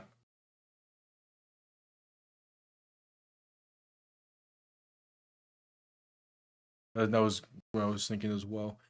Because also just again, I haven't like really used my phone for stuff like that, but I imagine it's always a headache trying to do stuff like that on phone. That's why I'm glad to have a PC. Miller passed back over the middle after pressure arrived quick and is going to be incomplete once again. Offensive line ain't looking good. Miller's scrambling and his awareness to scramble has been okay at best at times.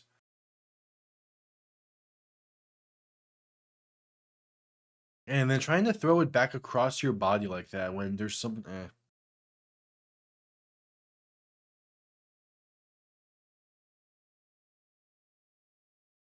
Ugh.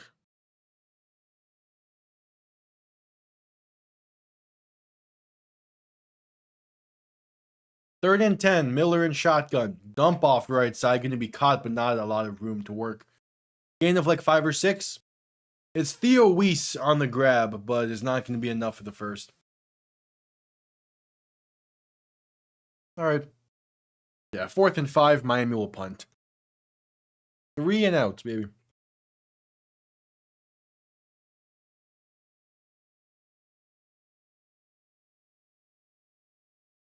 I'm trying to think of what I'm even going to say during a post-game video, because there's just...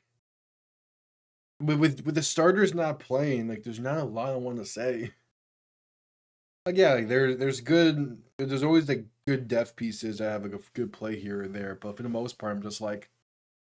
A lot of the attention's on the starters for this team this year.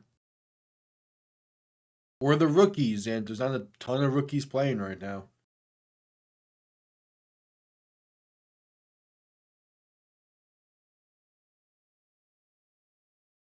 Because those rookies are also slated to be starters. All right, punt comes off clean from Bradley Pinion. Going to be out of bounds around the 30. Not a great punt. You'll take it, though. 41 seconds. Yeah, so Chris Johnson is dressed. He's in a full uniform. I don't think he's seen the field yet tonight, though.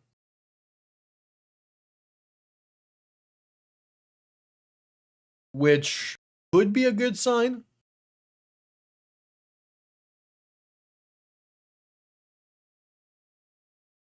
But at the same time, it's like, again, I'm someone where you have a rookie, even though they're slated to be a starter. You want to see him get a rep here, like some reps, like a drive would have been nice for some of them, but oh well. Russian shotgun looking to throw. Ball from the 35-yard line, actually. Pass over the middle is going to be incomplete. They're not ruling it, it seems. Yeah. I will say though, I do like that they've had Tyrell Dodson and Willie Gay Jr. play the full first half. I like that being the decision, as there's Tyrell Dodson making a play to force that one loose against Vinny Anthony. Which Vinny Anthony is a great name. Russian shotgun. Going to look to throw once again. Pass over the middle is going to be caught. Brought down for a gain of like 7. There's Jack Velling. Right?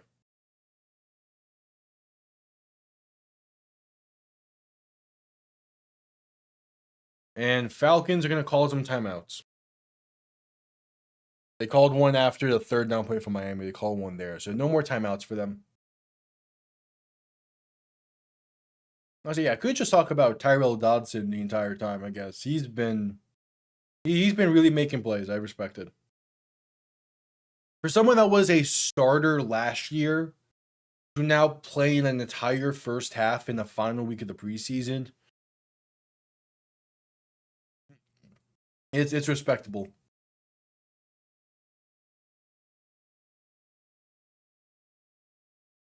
All right. Russian shotgun back to his right. 2 receivers to each side. Going to look to throw once again. Pass left side is caught. Going to be brought down just shy of midfield to the 48, and Falcons have to go quick. Marco Wilson and Willie Gay Jr. team up for the tackle. And there's a penalty now before the snap. Probably going to be a delay of game against Miami, I would imagine, because they made a bit of contact with Chris Blair as he was trying to get back to the line. Which that is a technically pre-snap issue that you do not want to have happen.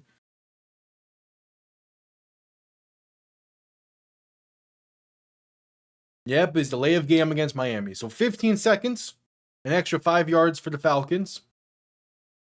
That's the type of mental mistake that you just can't be making.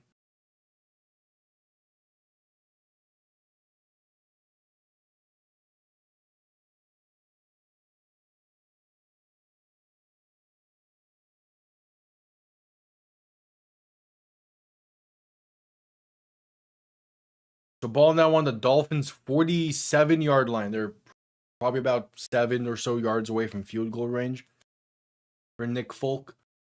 19 seconds to play in the half. Rush and shotgun back to his left, 3 receiving options to the right.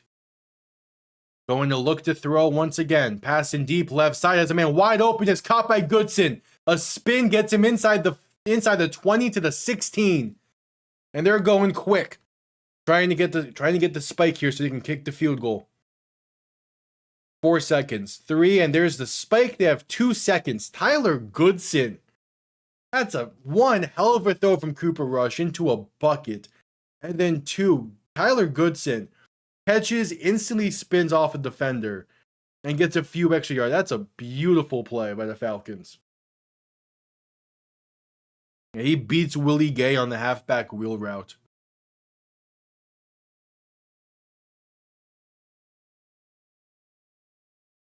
Oh, damn. That sucks. Yeah, it always... And cards being blocked in somewhere always suck.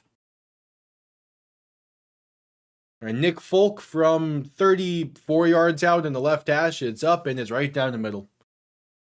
The Falcons extend this lead, enter at halftime. They get ball to begin the second half. And I can't say a whole lot about this preseason game already. It's been kind of more of the same for the depth pieces. Most dilly down.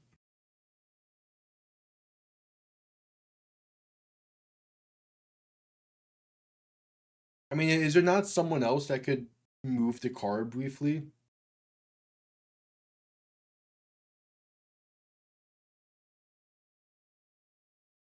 Damn.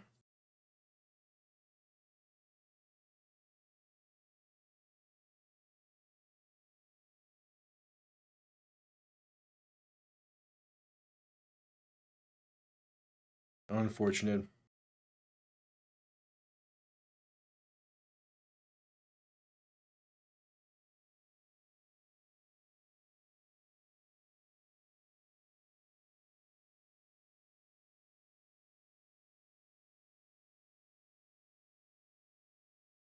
All right. Second half, I expected to be Mark Gronowski. I completely forgot about the eclipse last night, so I didn't see it, but I have friends who did and got images of it. So that was cool. But yeah, I completely forgot about it. And even then, like it was at like midnight my time, so I wasn't gonna like rush downstairs to get images.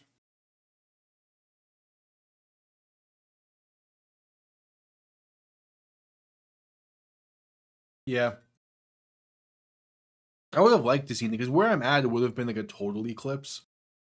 Where my friend was, it was a partial eclipse because he's on the West Coast. But it still looked really nice from the image I saw. I always love eclipse. There was one time I was playing when I was playing flag football years ago. We had a practice the night of an eclipse, and no one realized until we saw it. And that was fun to see. Just casually playing football, and you look up, and there's just a lunar eclipse.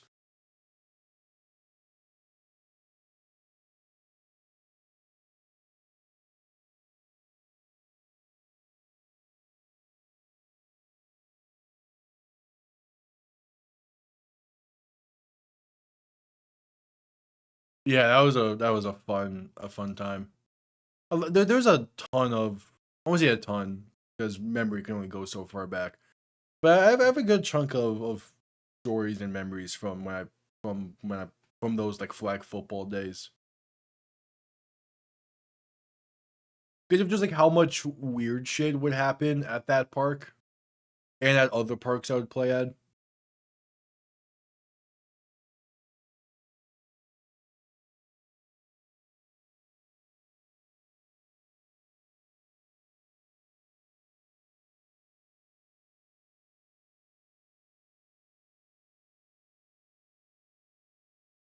Yep, still that commercial break.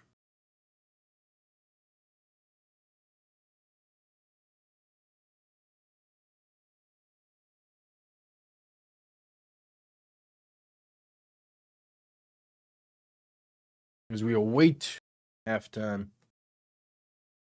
Yeah, I do really want to hear what Steven Ross potentially has to say tonight if he's going to be on the broadcast. So I have the headset off to the side here. All right. At halftime, I will quickly be right back.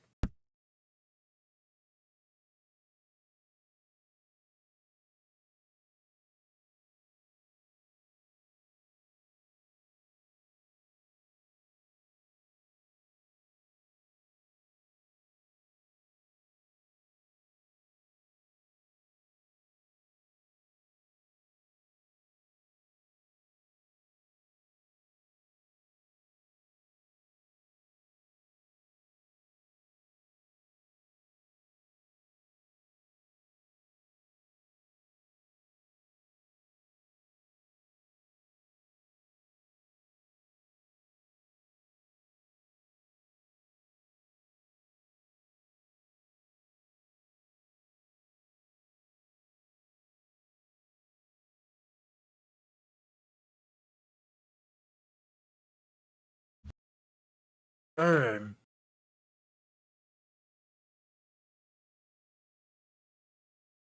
Yeah, I'm just going live as well. The plan for next summer is to do a bit more streams because I should have more time then in theory. So I do plan for more stuff.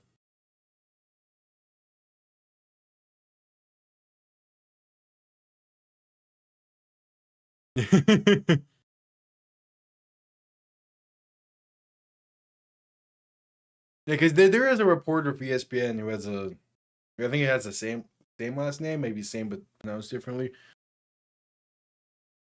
Yeah, I feel like most people know. Like it's a case where like even if you don't know his name, you probably once you like see him, you would recognize him.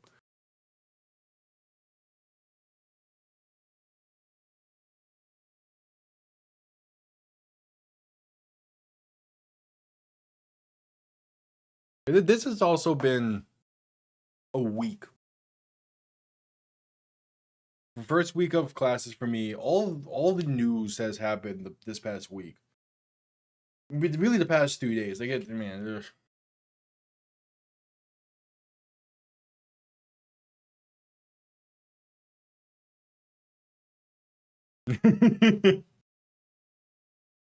Very true.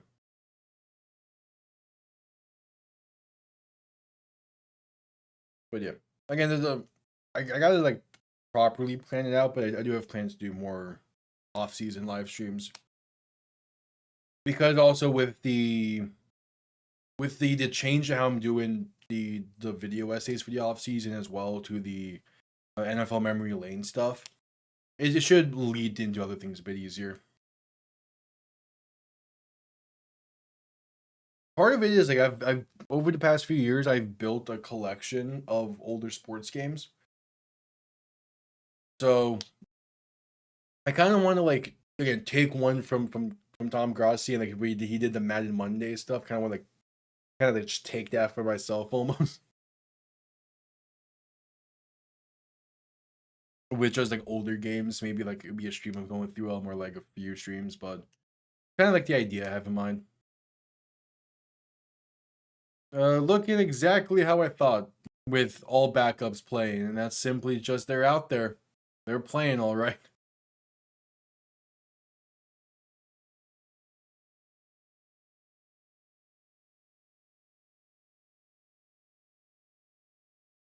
Welcome back.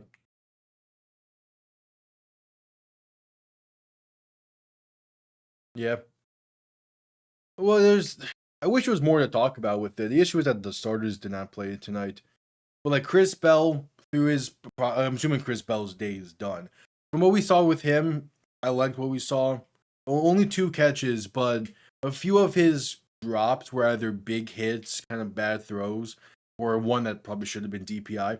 So I do like Bell. Obviously, Douglas is going to be a starter for the offense. Kevin Coleman, I kind of want to see him a bit still tonight, but I would imagine his day is done at this point. Special teams still needs a ton of work. Secondary still needs a ton of work. those are things I don't expect to get fixed until next season, just because of the state that we're in right now with the cap space and all that. But who knows? When all the teams make their cuts on, I think it's Tuesday, when all that happens, maybe they've end up picking someone up that could be a difference maker right away. I'm hoping that in the second half we see Major Burns make a play. That's been like the name of the preseason for me, of guys I want to see make plays, because he was so fun to watch with Houston in the UFL this past year. I want to see him make the 53, but I feel like he needs one or two more plays to do it. Hopefully that'll come in the second half when they go against Jack Strand. The issue for that is that Strand has played really well this preseason. Who else on here? Jackson Woodard has still looks good. He's probably gonna end up making a 53 as a backup linebacker in some way. I'm curious about Dodson and Willie Gay. I don't think both make it, just because of how much you only have so much talent on that side of the ball. But I would like to see both make it. Yeah, it sucked seeing the UFL. Yeah, because we haven't been live since the UFL news. Houston going makes sense, as much as I hate to say it. Houston has been incredibly mismanaged since the UFL started. Since the UFL started, Houston was incredibly mismanaged. So I'm not surprised that they're gone. And then Birmingham, I feel like something could have been made to work in Birmingham. It just feels like that Rapoli just had too much of a personal bias against them, it seems. I don't know exactly what it was, but I feel like Birmingham, something could have worked there. If not Birmingham specifically, somewhere else in Alabama, I feel like could have worked to keep the Stallions going, but oh well.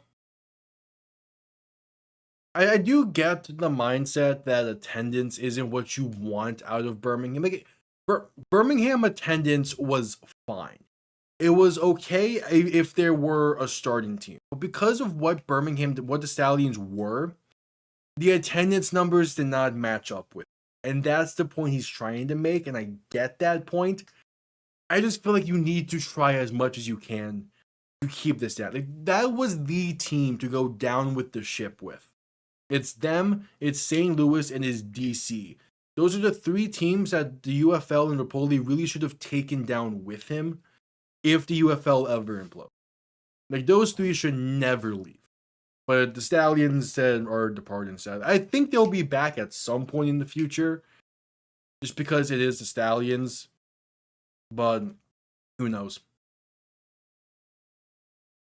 Yeah, it was not a great reason. Or at least he didn't phrase it properly. I'll give him the benefit of the doubt slightly.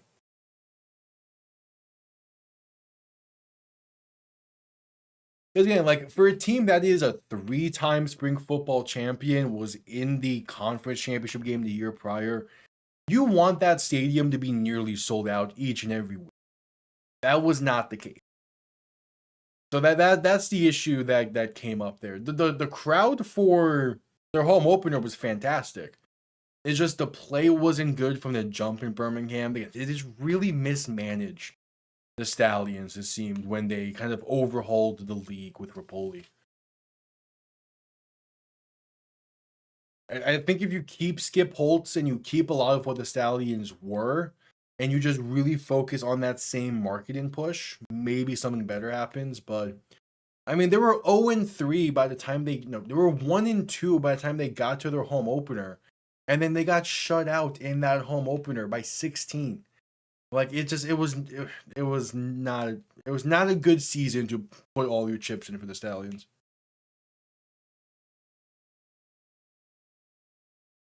Yeah, but that's part of his issue. That was part of his reasoning, is that the stadium was too big. Which, like, I get. At the same time, though, if your team is as good as the Stallions were, you should at least fill that up to half capacity. That's a 40,000 seat stadium that they were not getting to 20K with.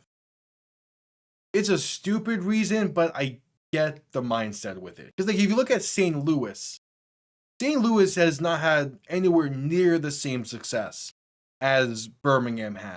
and they still got to high 20s, low 30,000 capacity, or 30,000 tickets sold. So like if that team's able to support them like that, and that city's able to support them like that, Birmingham should have gotten to double-digit K consistently, which is just weren't able to do. All right, kickoff going to be returned to just inside the 20 as the second half is underway. Yeah, I got you. It's more so a battle with YouTube, because YouTube can be weird with it. Actually, they got to the 22, and yet out comes Jack Strand. Strand under center, back behind him, going to hand this off, going right. Penalty marker is down as the handoff gets past the 30 to about the 32. As it sits as a first down carry for the Falcons, but we'll see what the penalty is.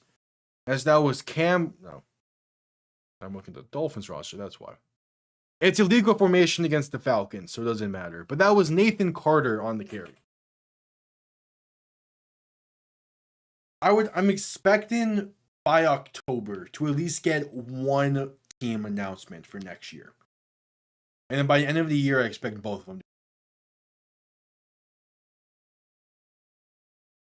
That's my mindset with the UFL. I expect both of the teams that are going to replace Birmingham and Houston to be announced by the end of the year. And then I expect the 10th team for the second expansion team to be announced by kickoff of week 1. But we'll see. Strand and shotgun back to his right. 2 receiving options to each side for 1st and 15. Pass left side going to be caught. Gets down to about the 27 or so.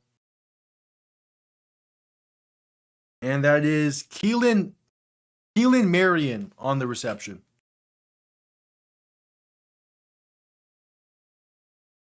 Yeah.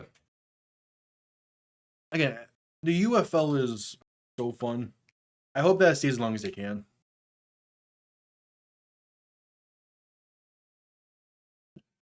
I would say Michigan, but now that Birmingham no longer exists, I wouldn't put Michigan back yet. So I would say Boise is one of them I would venture a bet on. As Strand's quick pass left side is going to be caught for about a yard or so. That's Nick Muse on the grab.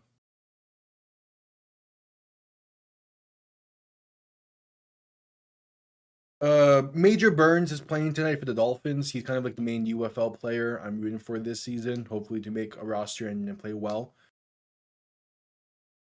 So there's that. But I'm a big Jake Bates fan. I've been one since everything started. And also Tanner Brown. I got to see how he's been playing this preseason. 3rd and 4, Strand looking to throw. Pressure coming, and he's sacked. The first sack of the night for this Dolphins defense. There we go. Finally, pressure gets home. It's Matthew Butler and Seth Coleman-Lyles combining for the sack.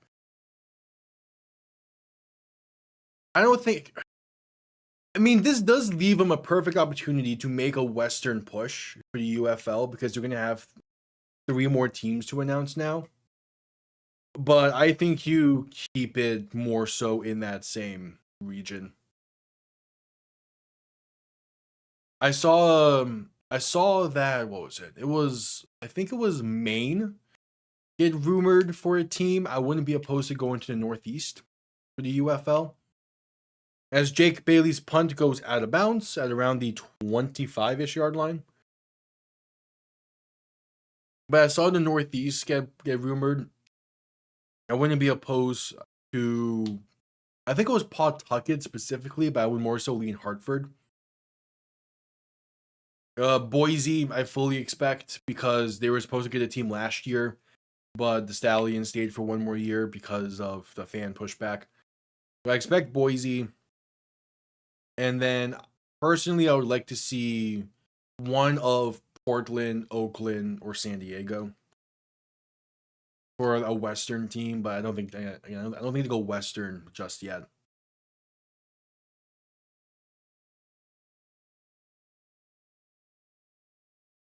Oh shit, that's dope! Hell yeah!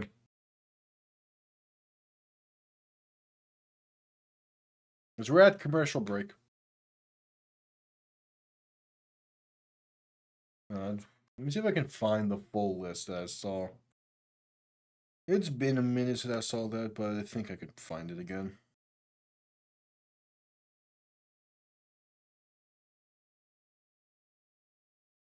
The other negative is that the UFL is probably going to lose a big TV market because of leaving Birmingham. Birmingham was a big TV market.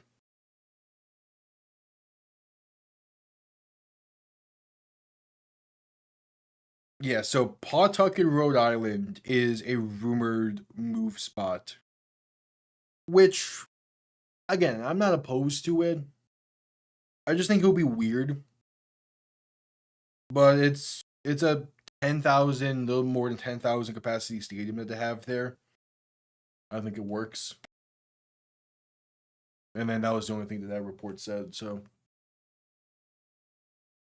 But I also think if you move to Pawtucket or anywhere in the Northeast, you can't be a city or a state name. You have to be the New England something. You need to target that whole region, not just that state. Especially if it's especially if it's Pawtucket.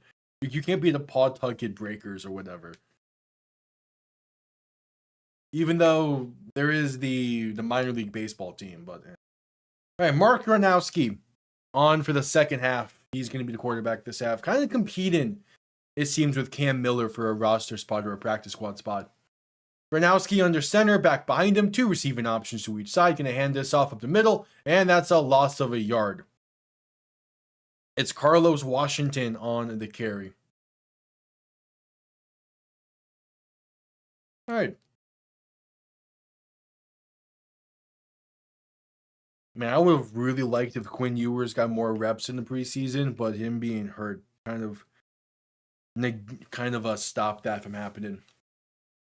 But Ewers should 100% be playing in the preseason. Gronowski under center, back and fullback behind him, ball on Miami's own 25-yard line. Play action, looking to throw, rolling right, trying to buy some time, and just going to throw this one away incomplete.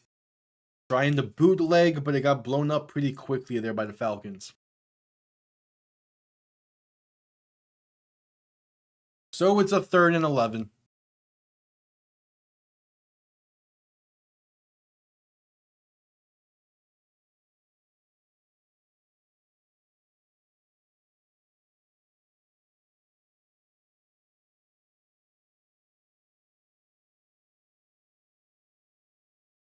Needing the 36-yard line. Gronowski in shotgun, back to his left. 2 receiving options to each side. Going to look to throw. With some time, passing deep left side. Is going to be caught inside the 45 to the 42 of Atlanta. It's Terrence Marshall Jr. on the head topper. All right. He was a 7th-round pick out of Texas a year prior. And like during some of his games he started last year for Miami in the back end of the season, he looked okay, but it wasn't good enough to where he doesn't play in the preseason. And his preseason week 1 performance was also atrocious, but he got hurt. Gronowski in shotgun, back behind him. Play action, looking to throw with some time. Pass in a deep right side, gonna be caught inside the 25. Penalty marker is also down. It's Jalen Tolbert down to about the 23. And this might be a penalty against Atlanta, hopefully.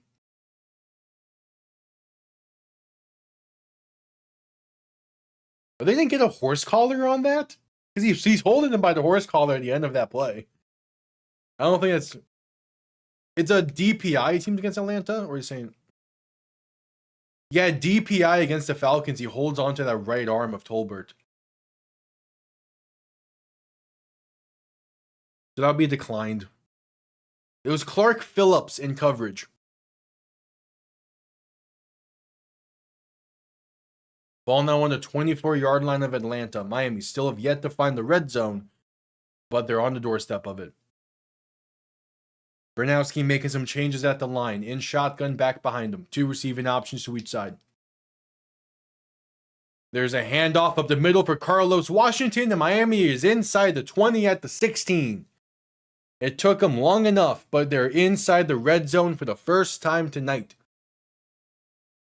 Looking to cut into this 11-point deficit.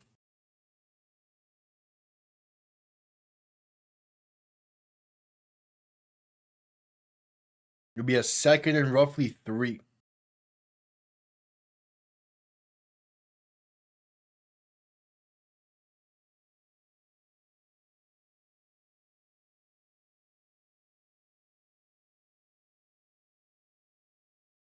Yeah, been a solid drive so far.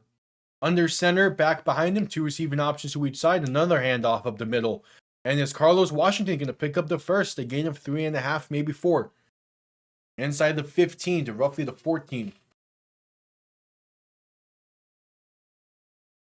All right.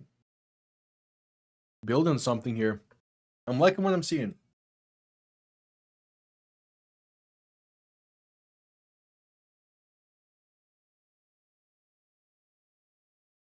The main thing I'm seeing is Gronowski with another week of this offense. He's getting more comfortable with it after seeing some live reps of it last week. Oh, they're saying 3rd and 1?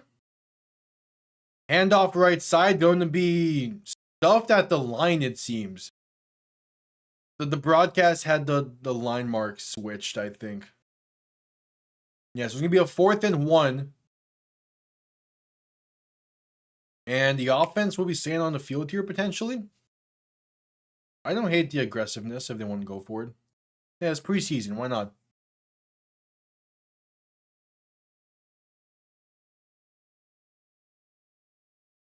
So it's a 4th and 1. Gronowski under center. Back and fullback behind him.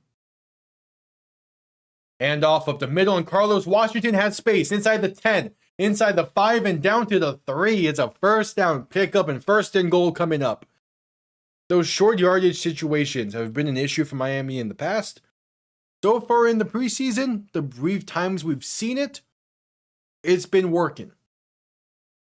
So I'm cool with it. Because they've had some really bad instances of that before.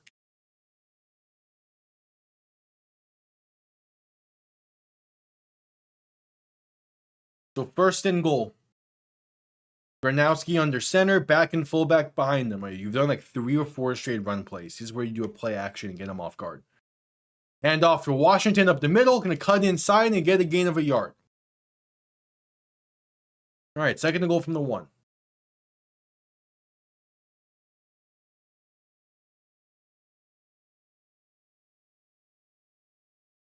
Trying to find the end zone for the first time tonight. Carlos Washington has looked good. I would think he's someone Miami would try and stash on the practice squad. Or maybe they carry him into the 53 because of the Ollie Gordon injury.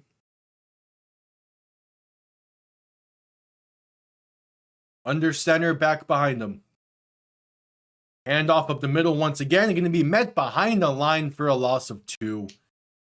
Yeah, that's more so on the offensive line there. I think that's the tackle that got pushed back a few. 7 minutes to play in the 3rd. Yeah, that's the tackle. The right tackle getting pushed back off the line is not great.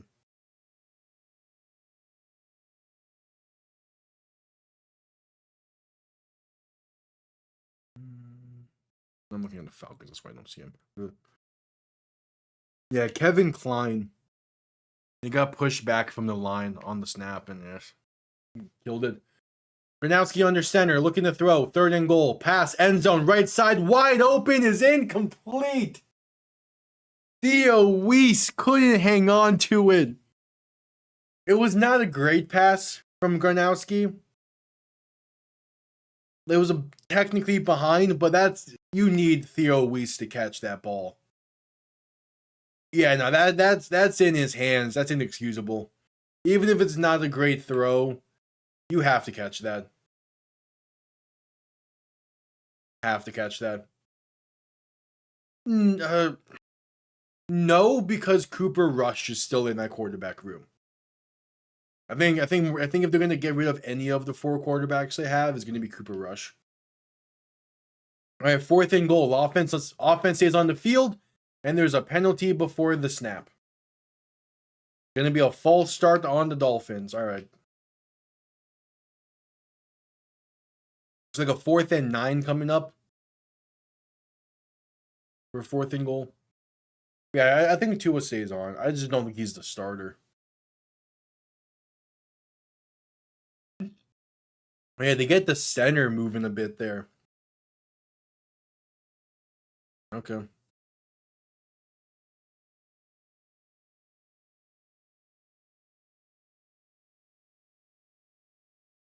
The main issue with Tua is just that he has the snap issues.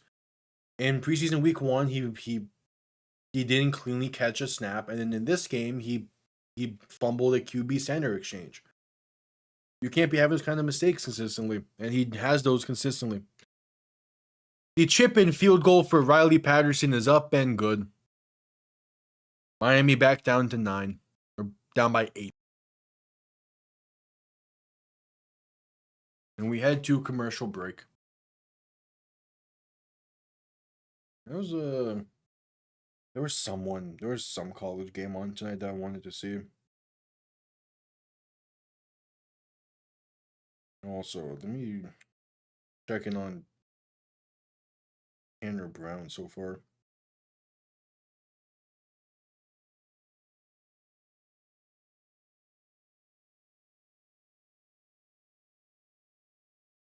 Oh, this is last year's stats. Can I see preseason stats on this app? Damn you, ESPN.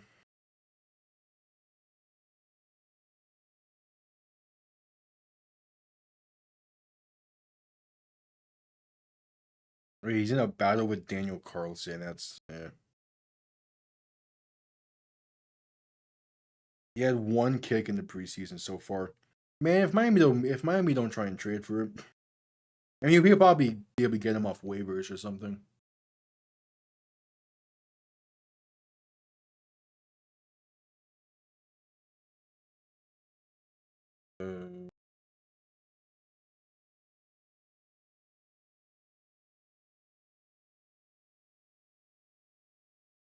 Still that commercial break.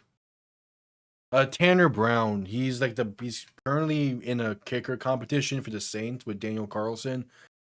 He was fantastic in the UFL last year for the Louisville Kings, and it's just he has not been able to.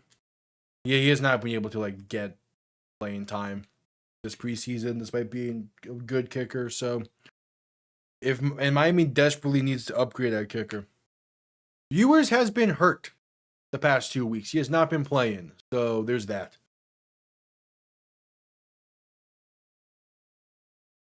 Which honestly is honestly, that's to Ewers' detriment. He should be on the field.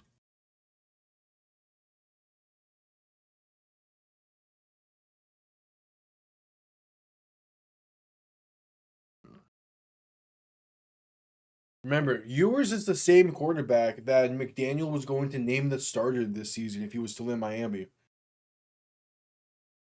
No, Willis and the starters did not play tonight. Because as is the case with Miami, they're dealing with a lot of very minor injuries that they don't want to risk being worse for week 1.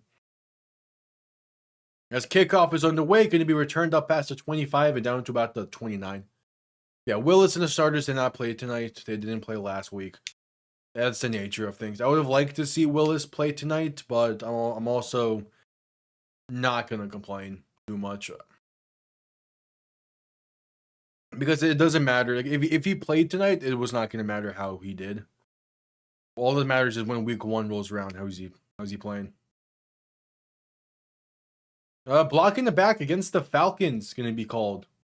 Going to push him back some. All right. How's Villanova football doing? They're playing right now. That's what I was going to check on. Oh, they're in a tight game late.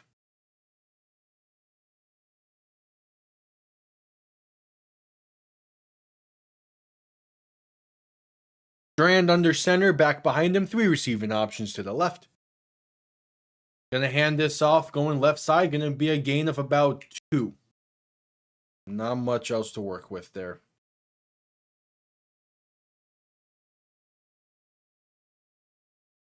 It is Nathan Carter on the carry.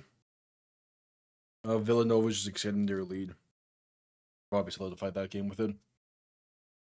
How's Northern Colorado playing?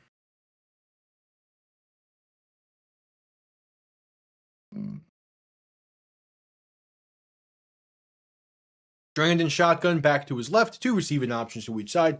Cannon in motion left to right as they're going to hand this off at the middle. It's Carter once again, going to be a gain of about 7. Oh, this game just started? Yeah.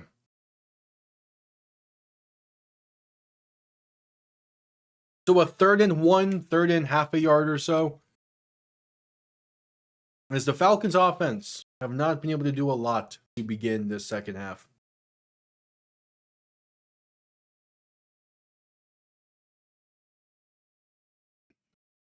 Strand under center, QB sneak.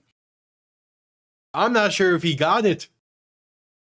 He might be short. I saw someone jump over the pile there. Who are you? I saw someone pull a Troy Polamalu. Is that Jaheim Thomas? It is Jaheim Thomas. Was on the Louisville Kings this past spring for the UFL. He's making plays in his first real snaps with the Dolphins in the preseason. Timing the snap perfectly to jump over the pile. There we go. Another one of many linebackers competing for roster spots on this team. Would love to see it. And that's a 3 and out. Jaheim Thomas, man. There we go. All right, punt comes off clean. Going to be out of bounds. Penalty marker down. Out of bounds around like 20. Okay. Those are 2 solid guys to get. Obviously, Shaheen, we talked about it last night for him. Chris Rodriguez is good as well. Again, I expect him to have a pretty good role in that Jaguars backfield this year.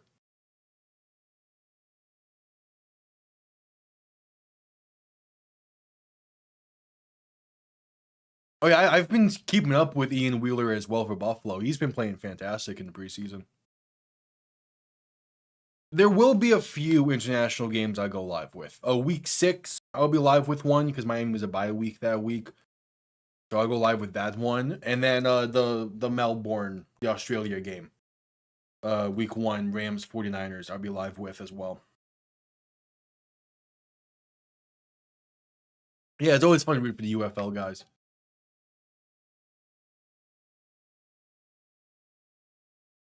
Is there a proper Brazil game this year?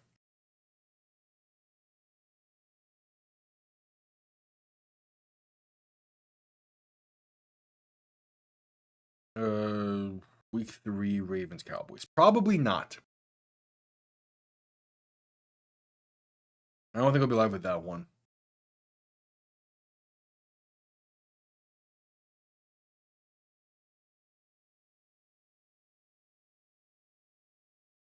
Oh, it's 4. I thought it was gonna be a morning game. Actually, I might be live with that one then. We'll see. It depends how else about week 3 by the time we get there. All right, they repunted due to a penalty on the Falcons. This goes out of bounds around the 25-30. They actually might go live with the Brazil game then. What else is on that? With that being a 425 kick, it makes it interesting actually. What is the full slate for that week?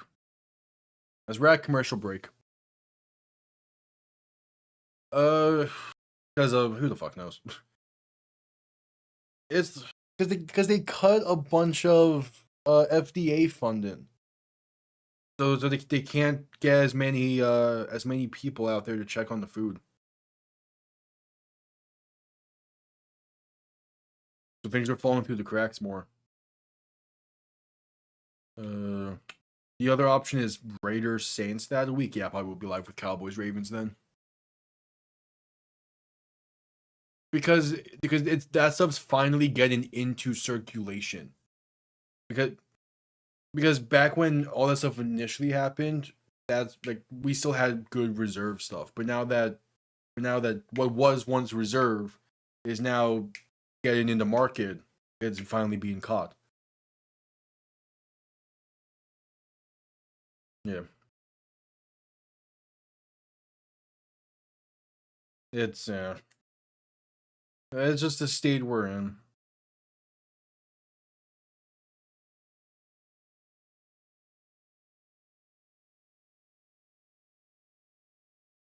They're really competing Ravens Cowboys with Raiders Saints. Okay. Yeah, guaranteed 2 international games. What are all the international games? Guaranteed 3, I mean.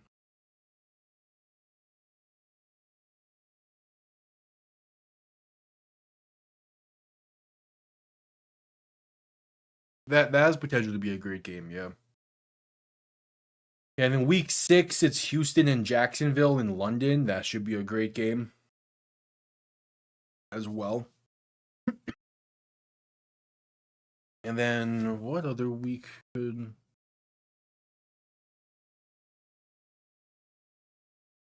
Yeah, I won't be able to go live with... Damn, that Germany game should be good this year as well. Lions, Patriots. As we're just coming back from commercial break.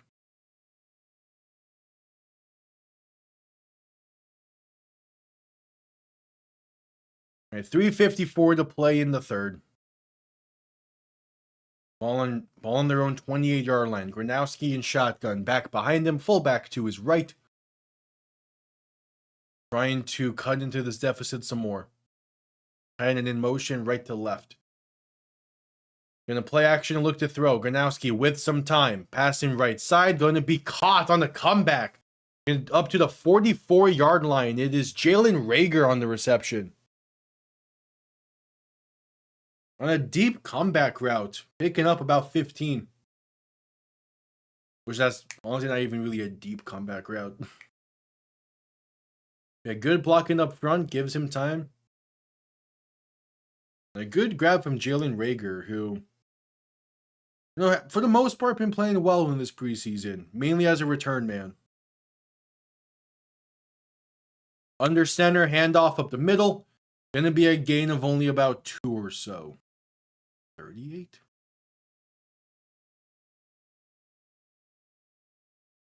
Oh, that's a new running back that Miami brought in. I remember seeing that we brought him in. Don't remember. Hold up.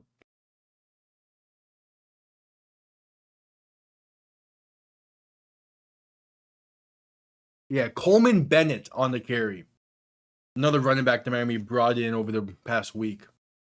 Gronowski looking to throw in 2nd and 8. Pressure coming, going to roll to his left and taking himself. A good block on the outside as he's going to slide down for the first. A gain of like 10 or 11. That's a great block on that outside. I believe that's Terrence Marshall. That was 80.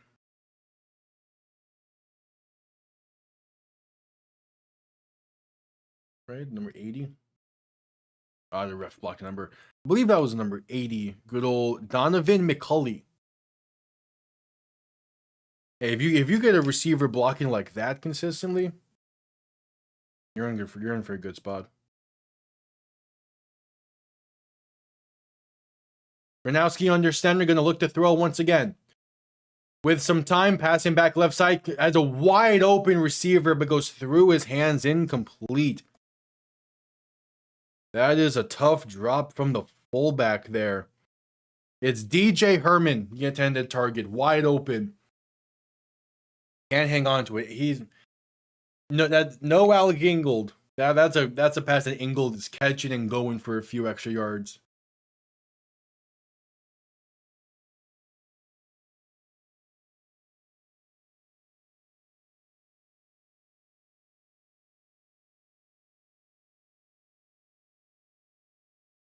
Gronowski under center, back behind him. 2nd and 10. Handoff up the middle, and there's some space for Bennett to pick up about 3.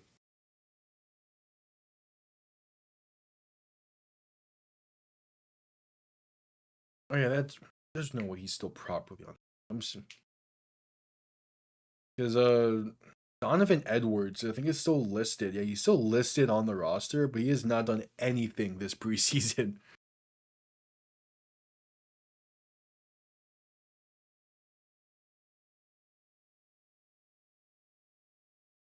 So 3rd and 7. Ball on the 39.5-yard line or so of Atlanta. Gronowski in shotgun. Going to take it himself up the middle. The design QB keeper is enough for the first. He stays on his feet inside the 30 and down to about the 25, maybe 26. Hey, the design QB keepers, they're working. Gronowski is looking good. His week-to-week jump has been better than Cam Miller's week-to-week, Quinn Ewers, his one game. I mean, he took not being on the roster for preseason week 1 kind of personally. He's shown improvement.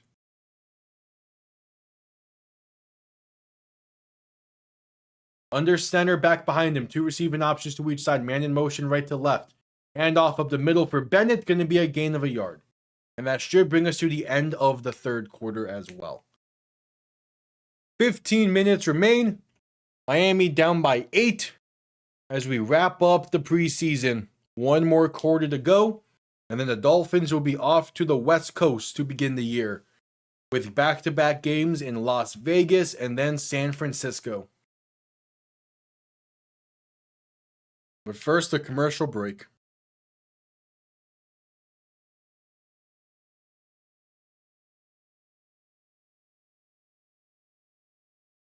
Not so bad so far.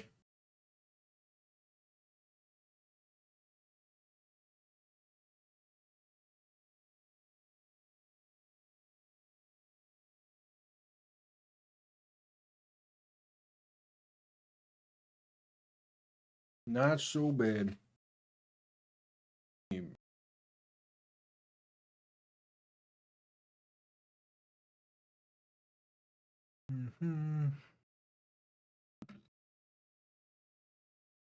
Yep, after this game, next time I'll be live is the Wednesday kickoff game, New England and Seattle. That very next day, Rams 49ers from Melbourne, Australia. Should also be a fantastic game.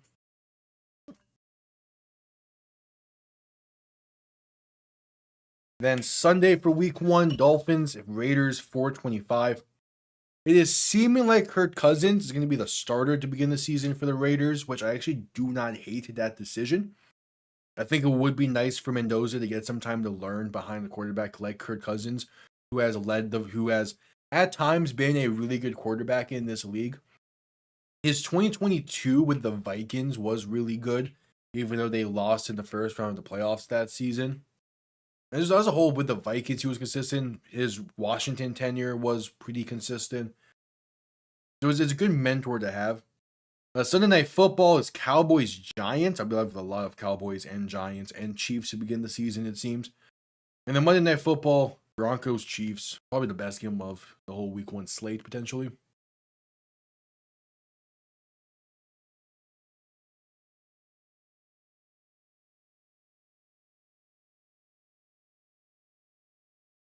I am taking Drew Brees, and I'm taking Drew Brees, and I'm not even looking to see the play.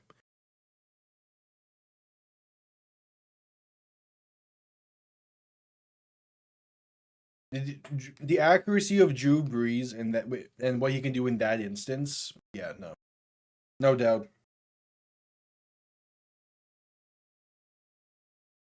Like having the idea of having you probably want someone a bit more mobile is nice.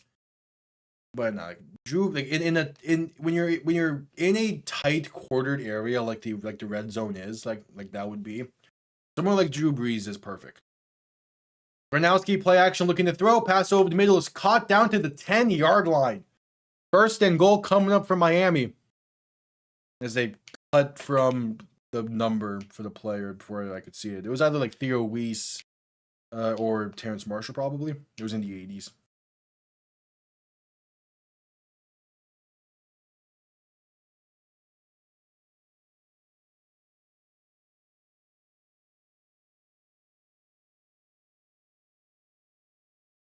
Yeah, the mobility is nice, but I'm more so thinking you're getting the ball out quick, and you want that decision to be made quick, and Drew Brees can do all that. Gronowski keeps it himself right side on the read option, and will get a gain of about 3. Because I'm thinking with less than 50 seconds, you're not going to run any play that could potentially take more than 5 seconds. So you can try and get as much plays off as you can. So I'm just telling Breeze, hey, take the snap. If you don't see Hill getting off the line in time, you have Jefferson on the other side for just throw it back at the end zone. It's not like a necessarily play call I like the most, but I'm thinking slant Hill and goal line fade for Jefferson. One of them's going to catch it. If you throw it to each of them 4 times in that same type of play, they're going to catch it at least once. Oh, high snap. Gronowski can't corral it. Will eventually pick it up at the 20, it seems. It was a fight. They're going to say... Oh, they're saying Falcons have it. A bad red zone turnover.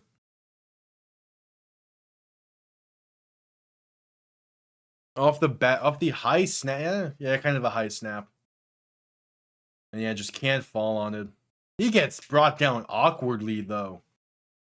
Looks like at one point it might have had possession, but he gets brought down pretty awkwardly.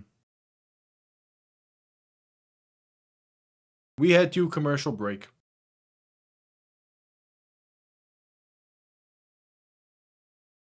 Even with the issues on the previous drive of this that we had to settle for a field goal for, and then that bad. I need to see it again from a different angle to see if it was really a bad snap or if he just couldn't corral it off the snap. But Gronowski has looked really good in the sequences we've seen of him the past 2-3 drives.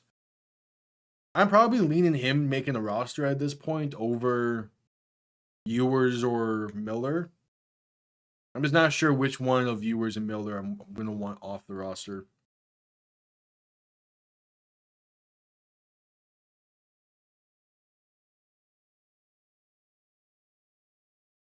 We'll see. We're at commercial break.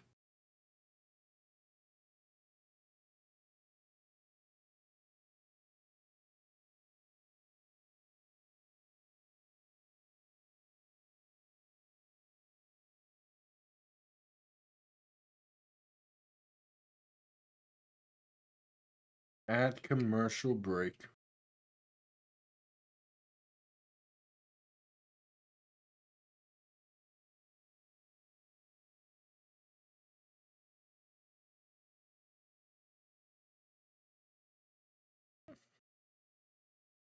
Missouri has claimed a national championship in football. The 1960 team won the Big 8 and was first in the AP poll. Hey, that's good enough for me.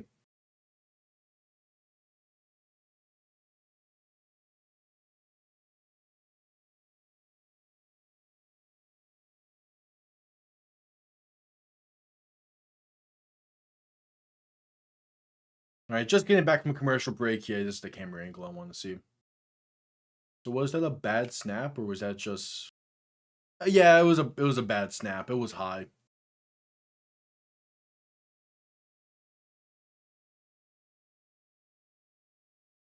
It was a high snap. That's a tough mistake to make, but that's also the preseason for you and the backup, third string center. Gronowski got looked at afterwards because he did get bring down kind of awkwardly, but he seems all good. Strand under center, back behind him. 3 receiving options to the right. Ball on their own 22. Handoff up the middle, going to be a gain of 2 before being whistled dead.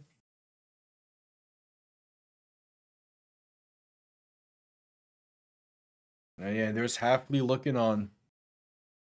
I mean, this is a big series for the defense.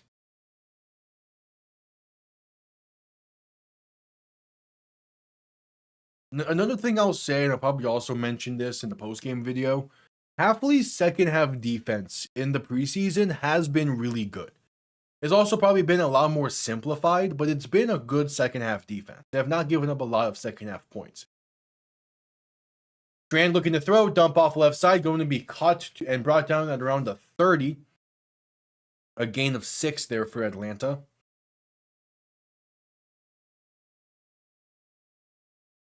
And I believe that was Cash Jones on the grab. Are they ruling that up? Yeah, no way they're ruling that up first. So a 3rd and 2, Strand under center, back behind him. Handoff up the middle, going to be met at the line for no gain. It's a 4th down coming up. This second half defense, it's something. That was Seth Coleman Lewis on the tackle to force a 4th and 1. And with them being just around the 30, their own 30-yard line, they're going to send out Jake Bailey to send this one down. AJ Henning back to return. Bailey, who spent, I think, the past 2 seasons with Miami as their punter, on to send this one down. Punt comes off clean. Going to be returned beginning from the 13, phase to about the 15 before being met and brought down. Maybe if they're generous with the spot, to give him the 16. But not much else.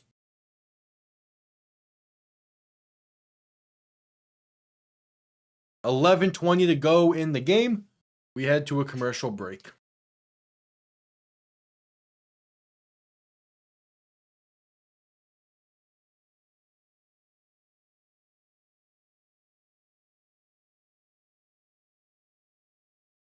At commercial break.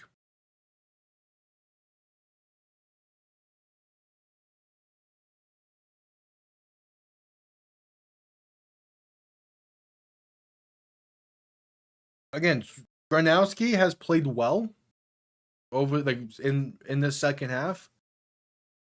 If he leads another red zone trip, it needs to end in 6. If he gets us into the red zone again, I need it to be a touchdown drive. That's the bottom line at this point. Because also it would be a good excuse to then go for 2 and get a glimpse of that 2-point offense. Also, that was just a commercial that had some really good looking food. I'm probably gonna actually need to go back and look at what that was.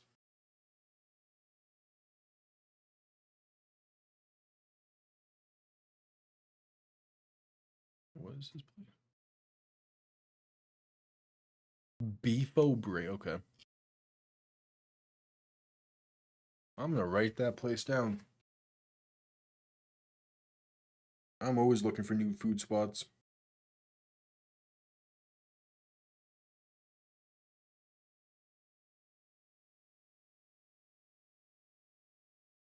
Oh, that's not okay.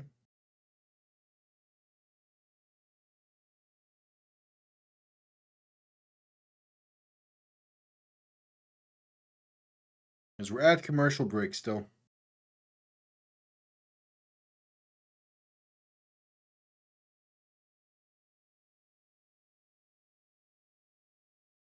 $11:20 to go in the final preseason game.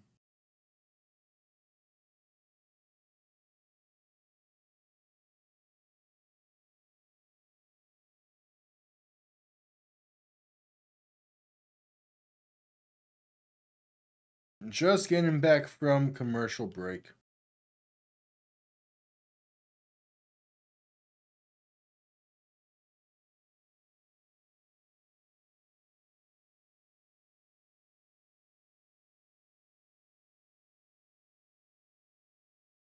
Gronowski under center, back behind him, 3 receiving options to the right.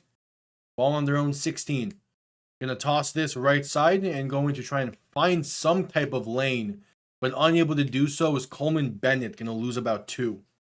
Penalty marker is down now as well, so probably gonna go backwards, see some more.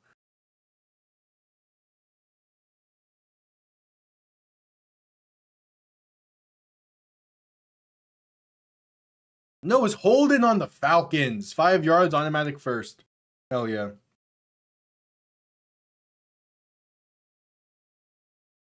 I will take it.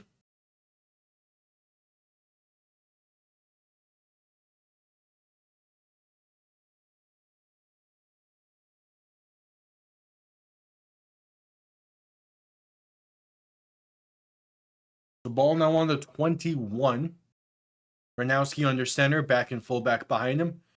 Handoff up the middle, and that's going to be Bennett once again, and he is stuffed at the line for no gain.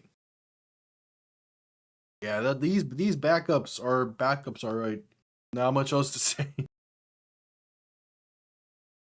There is a reason why that the starters are not playing tonight, or did not play tonight, and what we're seeing throughout this game is the reason why. Is that we can't afford any of them to not be healthy for the season.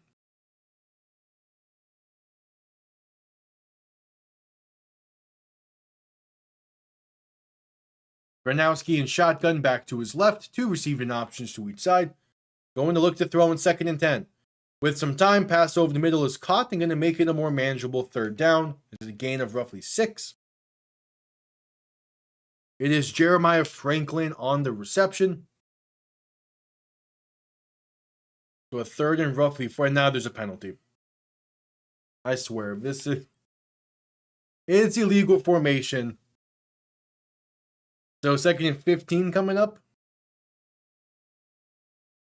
Great.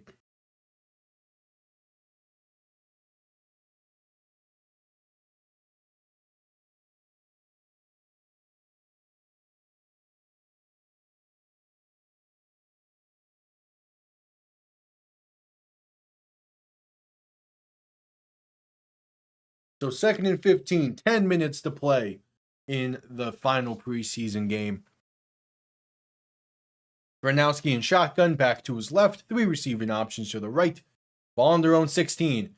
Quick pass right side, going to be caught for a receiver screen. Can't quite get the blockers, but still finds room for a first and a whole lot more. And then there might be a penalty on this. AJ Henning on the reception gets to, I think, roughly the 45-yard line. No penalties. I could have sworn I saw a hold against Miami there. That's why I was kind of hesitant. Yeah, the blocking wasn't quite there, but AJ Henning finds some lanes and takes them. There definitely was a hold on that play. There definitely should have been a holding called. It would have been DJ Campbell it was called against, but nope. Instead, it's up to about the 47. Miami's own 47. Play action looking to throw Gronowski. Passing one deep over the middle. Wide open, but slightly misses him. Looking for Jalen Reagor. That's a tough miss. That's a second really bad miss that Gronowski has had tonight. It's the pass to Theo Weiss in the end zone. And then it's slightly overthrowing Jalen Reagor because he has him beat by a good 3-4 yards. That's a great route. Yeah, you need it goes off his fingertips. Does he ever so slightly curve up? I don't need to see that back. That's a tough miss. Handoff left side, going to have some space to just about midfield. Maybe the 49 if there's generous with the spot. Coleman Bennett going to make it a 3rd and 6. Gronowski gets hit as soon as he gives that handoff. But man, that's a tough miss for Gronowski and Reagor. That's a tough one.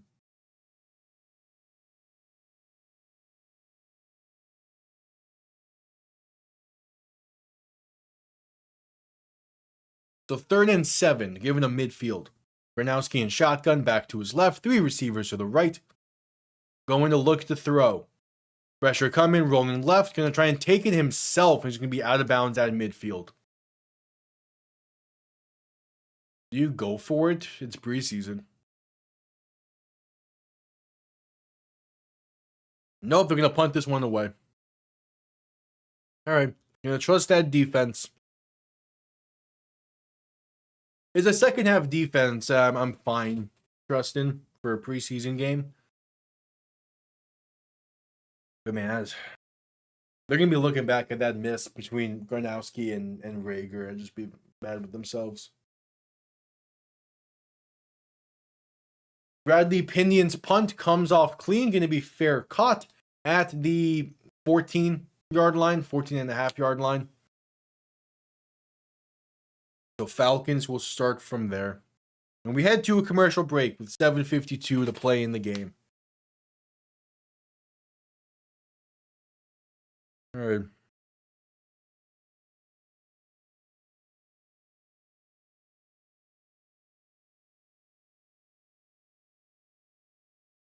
At commercial break.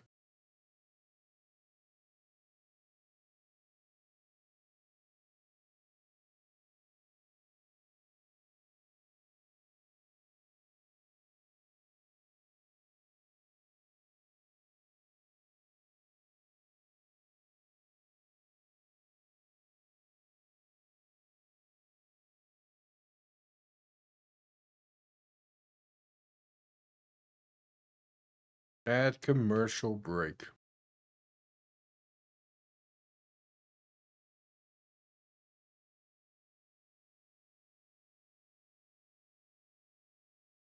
Yes, Malik Willis is going to be the starter entering week 1. That was never in doubt.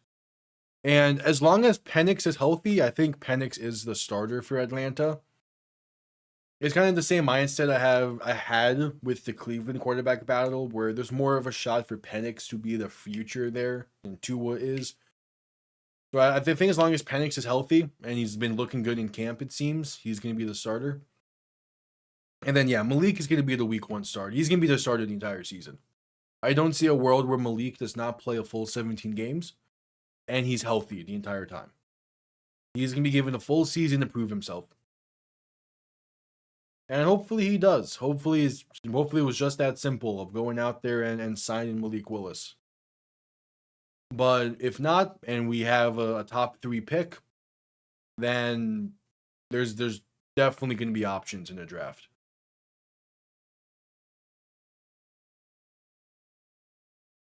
As we're just coming back from commercial break.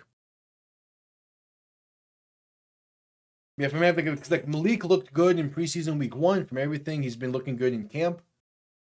So I'm excited for when we get to see him more against. And the Raiders, I think, is a good team to go into week 1 against. While I am pretty high on the Raiders and what they could be, I think the Raiders are a good team for Malik Willis to make his true Dolphins debut with.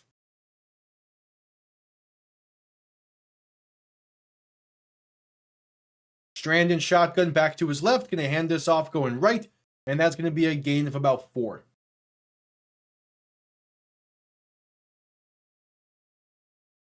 It is Nathan Carter on the carry. And 34 was that number then?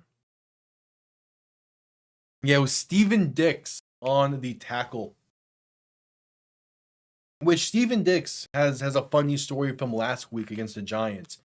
He arrived at the Dolphins facility that morning before having to play that afternoon against the Giants. So Miami's second half defense was a very simplified defense.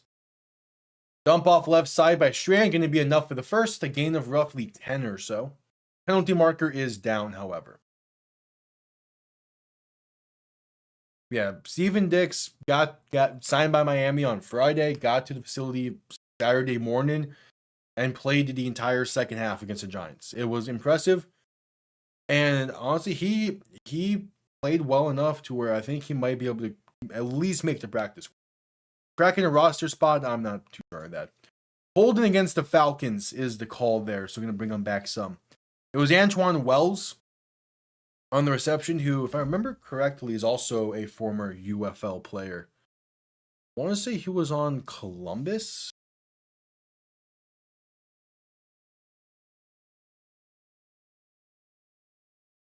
Strand under center, looking to throw in 2nd and 16. Pass over the middle is caught.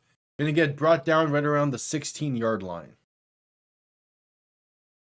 Yep, he was on Columbus this past season. All right. And that was Vinny Anthony on the second down reception. So 3rd and long, 6.5 to play in the game.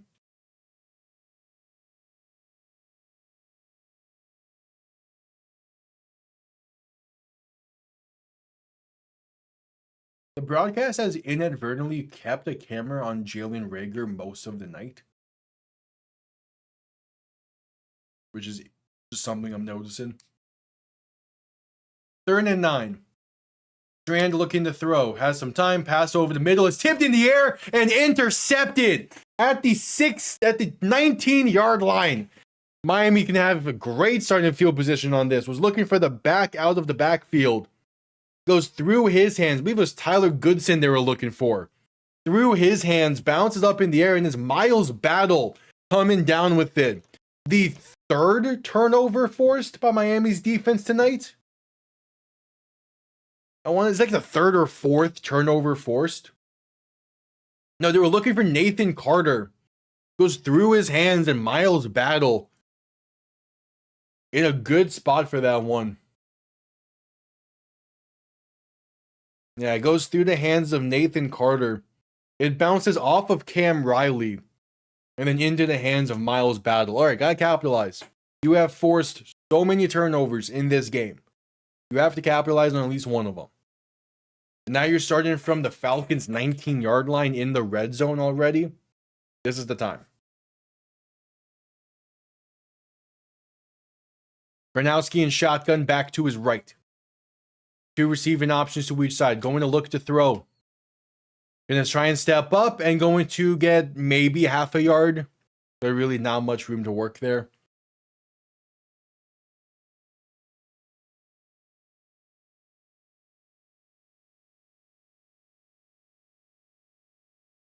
So 2nd and 10.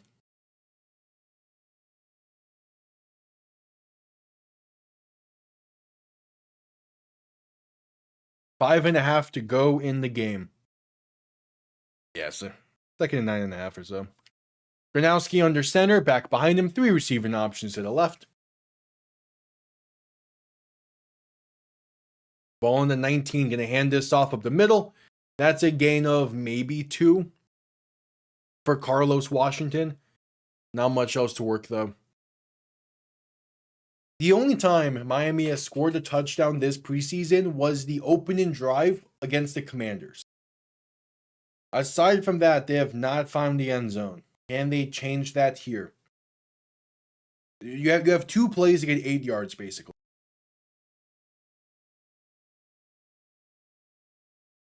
Gronowski in shotgun, back to his left. 2 receiving options to each side. Tight end in motion, left to right. Play clock winding down to get the snap off in time as he looks to throw. Pressure coming, trying to step up and sacked. A loss of 2.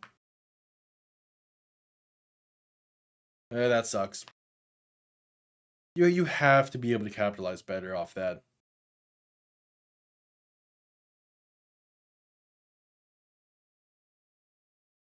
I mean, the defense is playing well enough to where you could probably get the ball back once more, only down by 5. But, man, would have liked to see him capitalize there. Riley Patterson on for the 37-yard try from the left hash. It is up, and it is a 5-point game late. Miami still has not found the end zone at home yet in the preseason. How many drives have they gone without a touchdown now at this point? As we're at commercial break.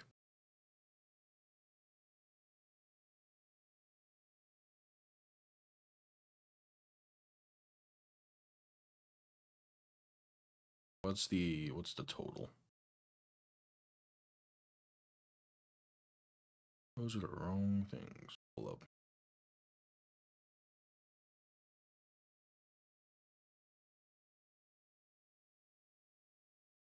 There we go.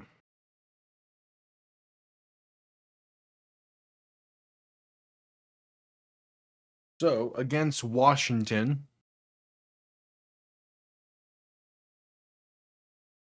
they had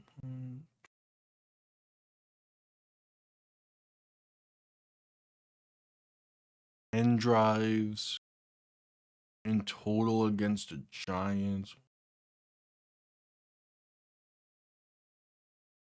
It's a 19. And then so far in this game,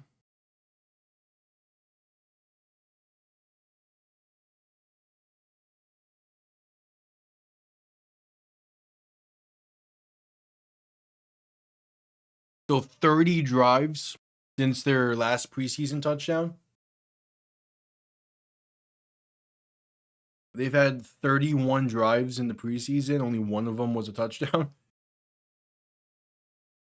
Honestly, it sounds about right.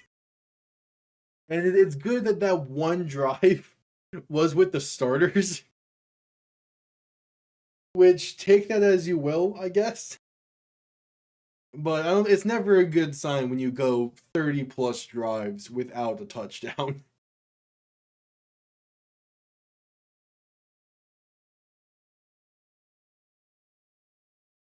As we're just coming back from commercial break. 3:52 to play in the game.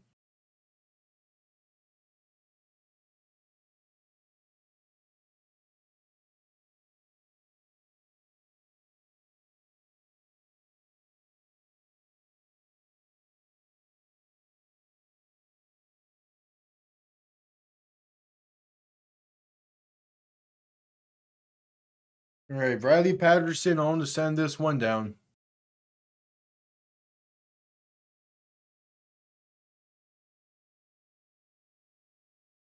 Kickoff is underway.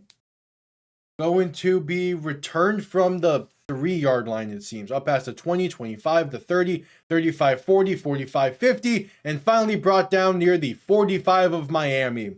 A great return for Vinny Anthony. And the Falcons are set to extend this lead with just another first down or so. Well, so much for all that.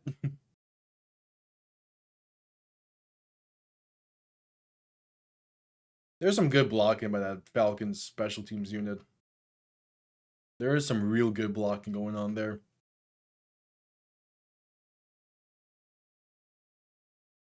Theo Weiss wanted a penalty. I don't really think so, but I get 1 and 1 there.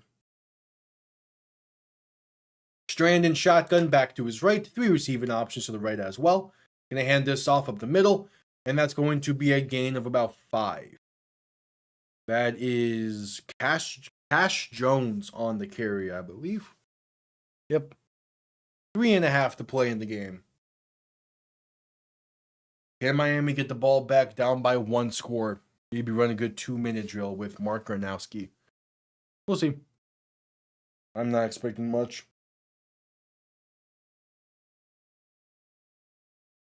Oh, 3 in preseason, though, would be very fitting.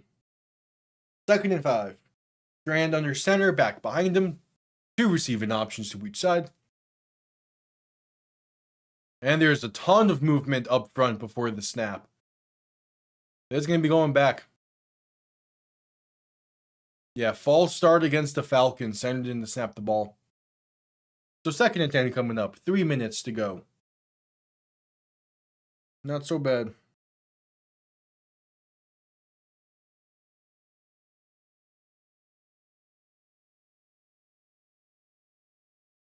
Or 2nd and 8? Maybe 2nd and 10.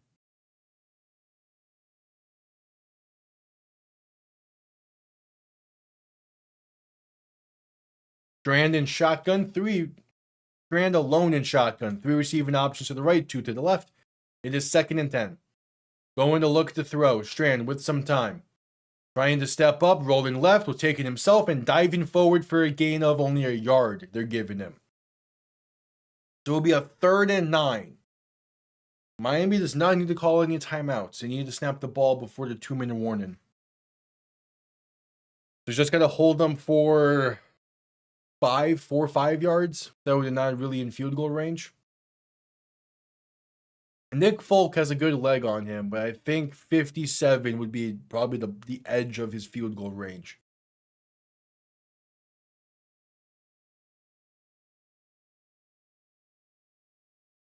Strand in shotgun back to his left, going to look to throw. With some time, pass left side, caught by a wide open receiver. That's enough for the first. They get 10 exactly. As it's Antoine Wells on the grab. I can't even be mad.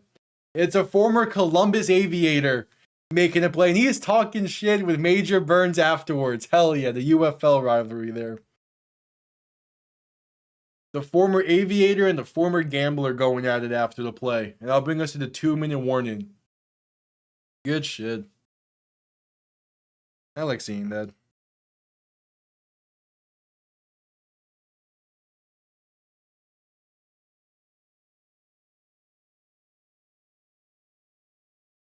So add commercial break for the 2-minute warning.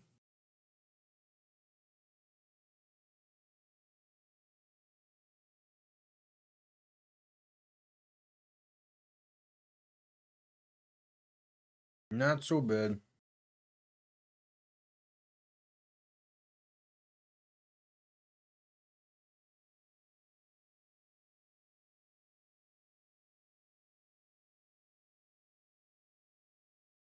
Add commercial break.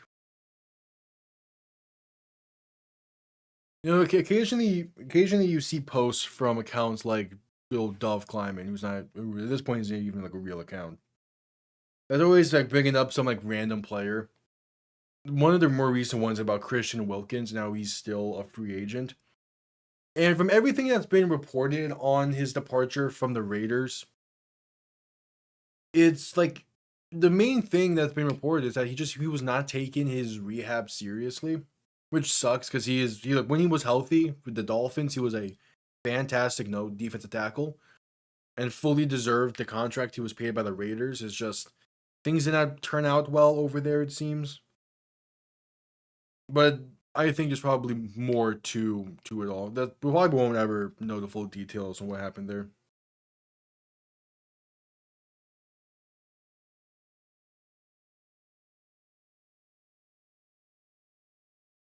So add commercial breaks still.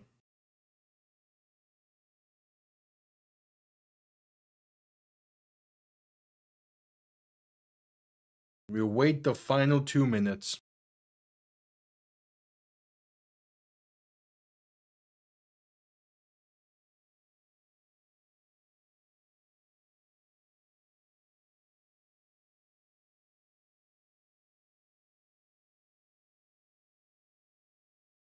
Add commercial break.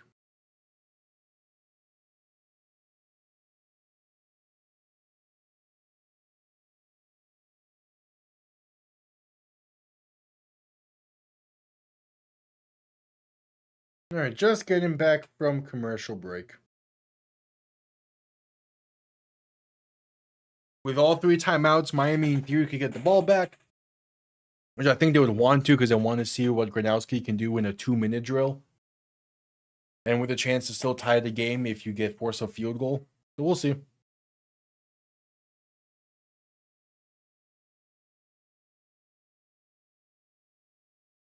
But yeah, this is an instance where I'm like, okay.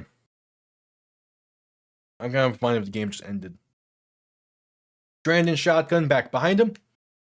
Handoff up the middle, going to be brought down for a loss of 2. It's Major Burns on the tackle for a loss. Hell yeah. Handoff there for Cash Jones, but Major Burns coming in from the safety spot. Miami will call their first timeout. That's a beautiful. I love how both teams are fully aware of the connection that him and Antoine Wells has from the UFL days, where it's just like, hey, Burns, man up, Antoine Wells the entire game. Antoine Wells couldn't block Burns there. It's a loss of 2. Now, I want to see one more play from Burns in the final minute 57. But I have liked the preseason that he has had.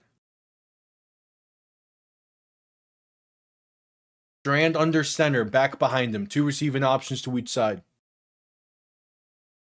Ball on the 38. Gonna play action and look to throw. Rolling right to dump off to the tight end. It's caught.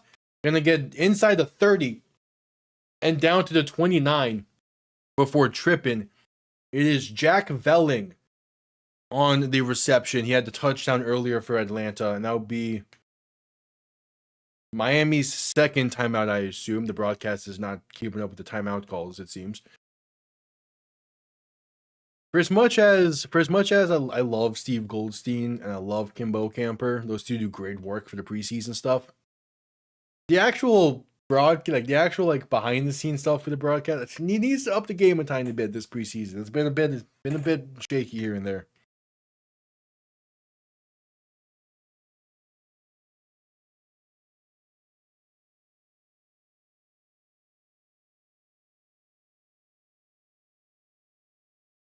So 3rd and 3, Strand in shotgun back to his right. 2 receivers to each side. Gonna keep it himself right side of the read option. That's enough for the first. They slide down to the 21. And that will probably do it. Miami goes 30 plus drives in the preseason without scoring a touchdown since the opening drive against Washington. And the starters, in theory, should be fully healthy for when the season kicks off in 2 weeks' time.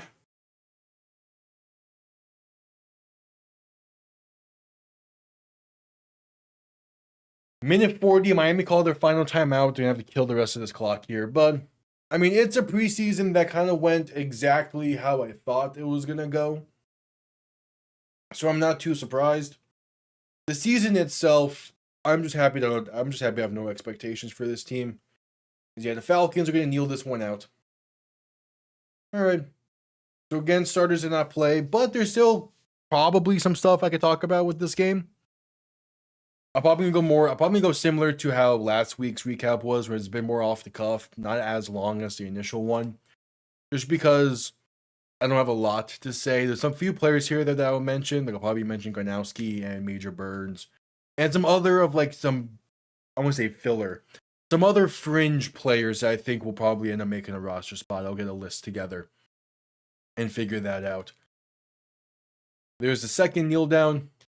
But yeah, that'll go up at some point tomorrow. Some point tomorrow. I'm not going to be strict on a time with it. It'll go up at some point tomorrow. Because I'm going to want to wait for the replay to be available, and more so the NFL.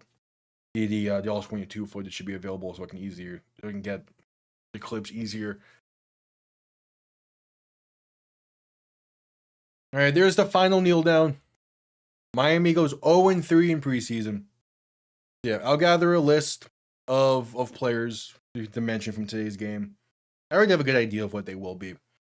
So that depending on how long I ramble for afterwards, I might have highlights involved, I might not. We'll see. Yep, I was going to do a video next week, but I kind of got massive writer's block for it. So no video next week, but Tuesday and Wednesday, right before the season starts, there will be power rankings and there will be predictions. Next time I will be live, it is on Wednesday night for the kickoff game between the Seahawks and the Patriots. And we got 5 games on deck for week 1 to be live with. I'll see you all there. I appreciate everyone tuning in. I appreciate my internet for being stable the entire time in this. Hell yeah, that's great. But Miami's preseason has wrapped up. I'll see you all for the regular season. Have yourselves a damn good one. Peace.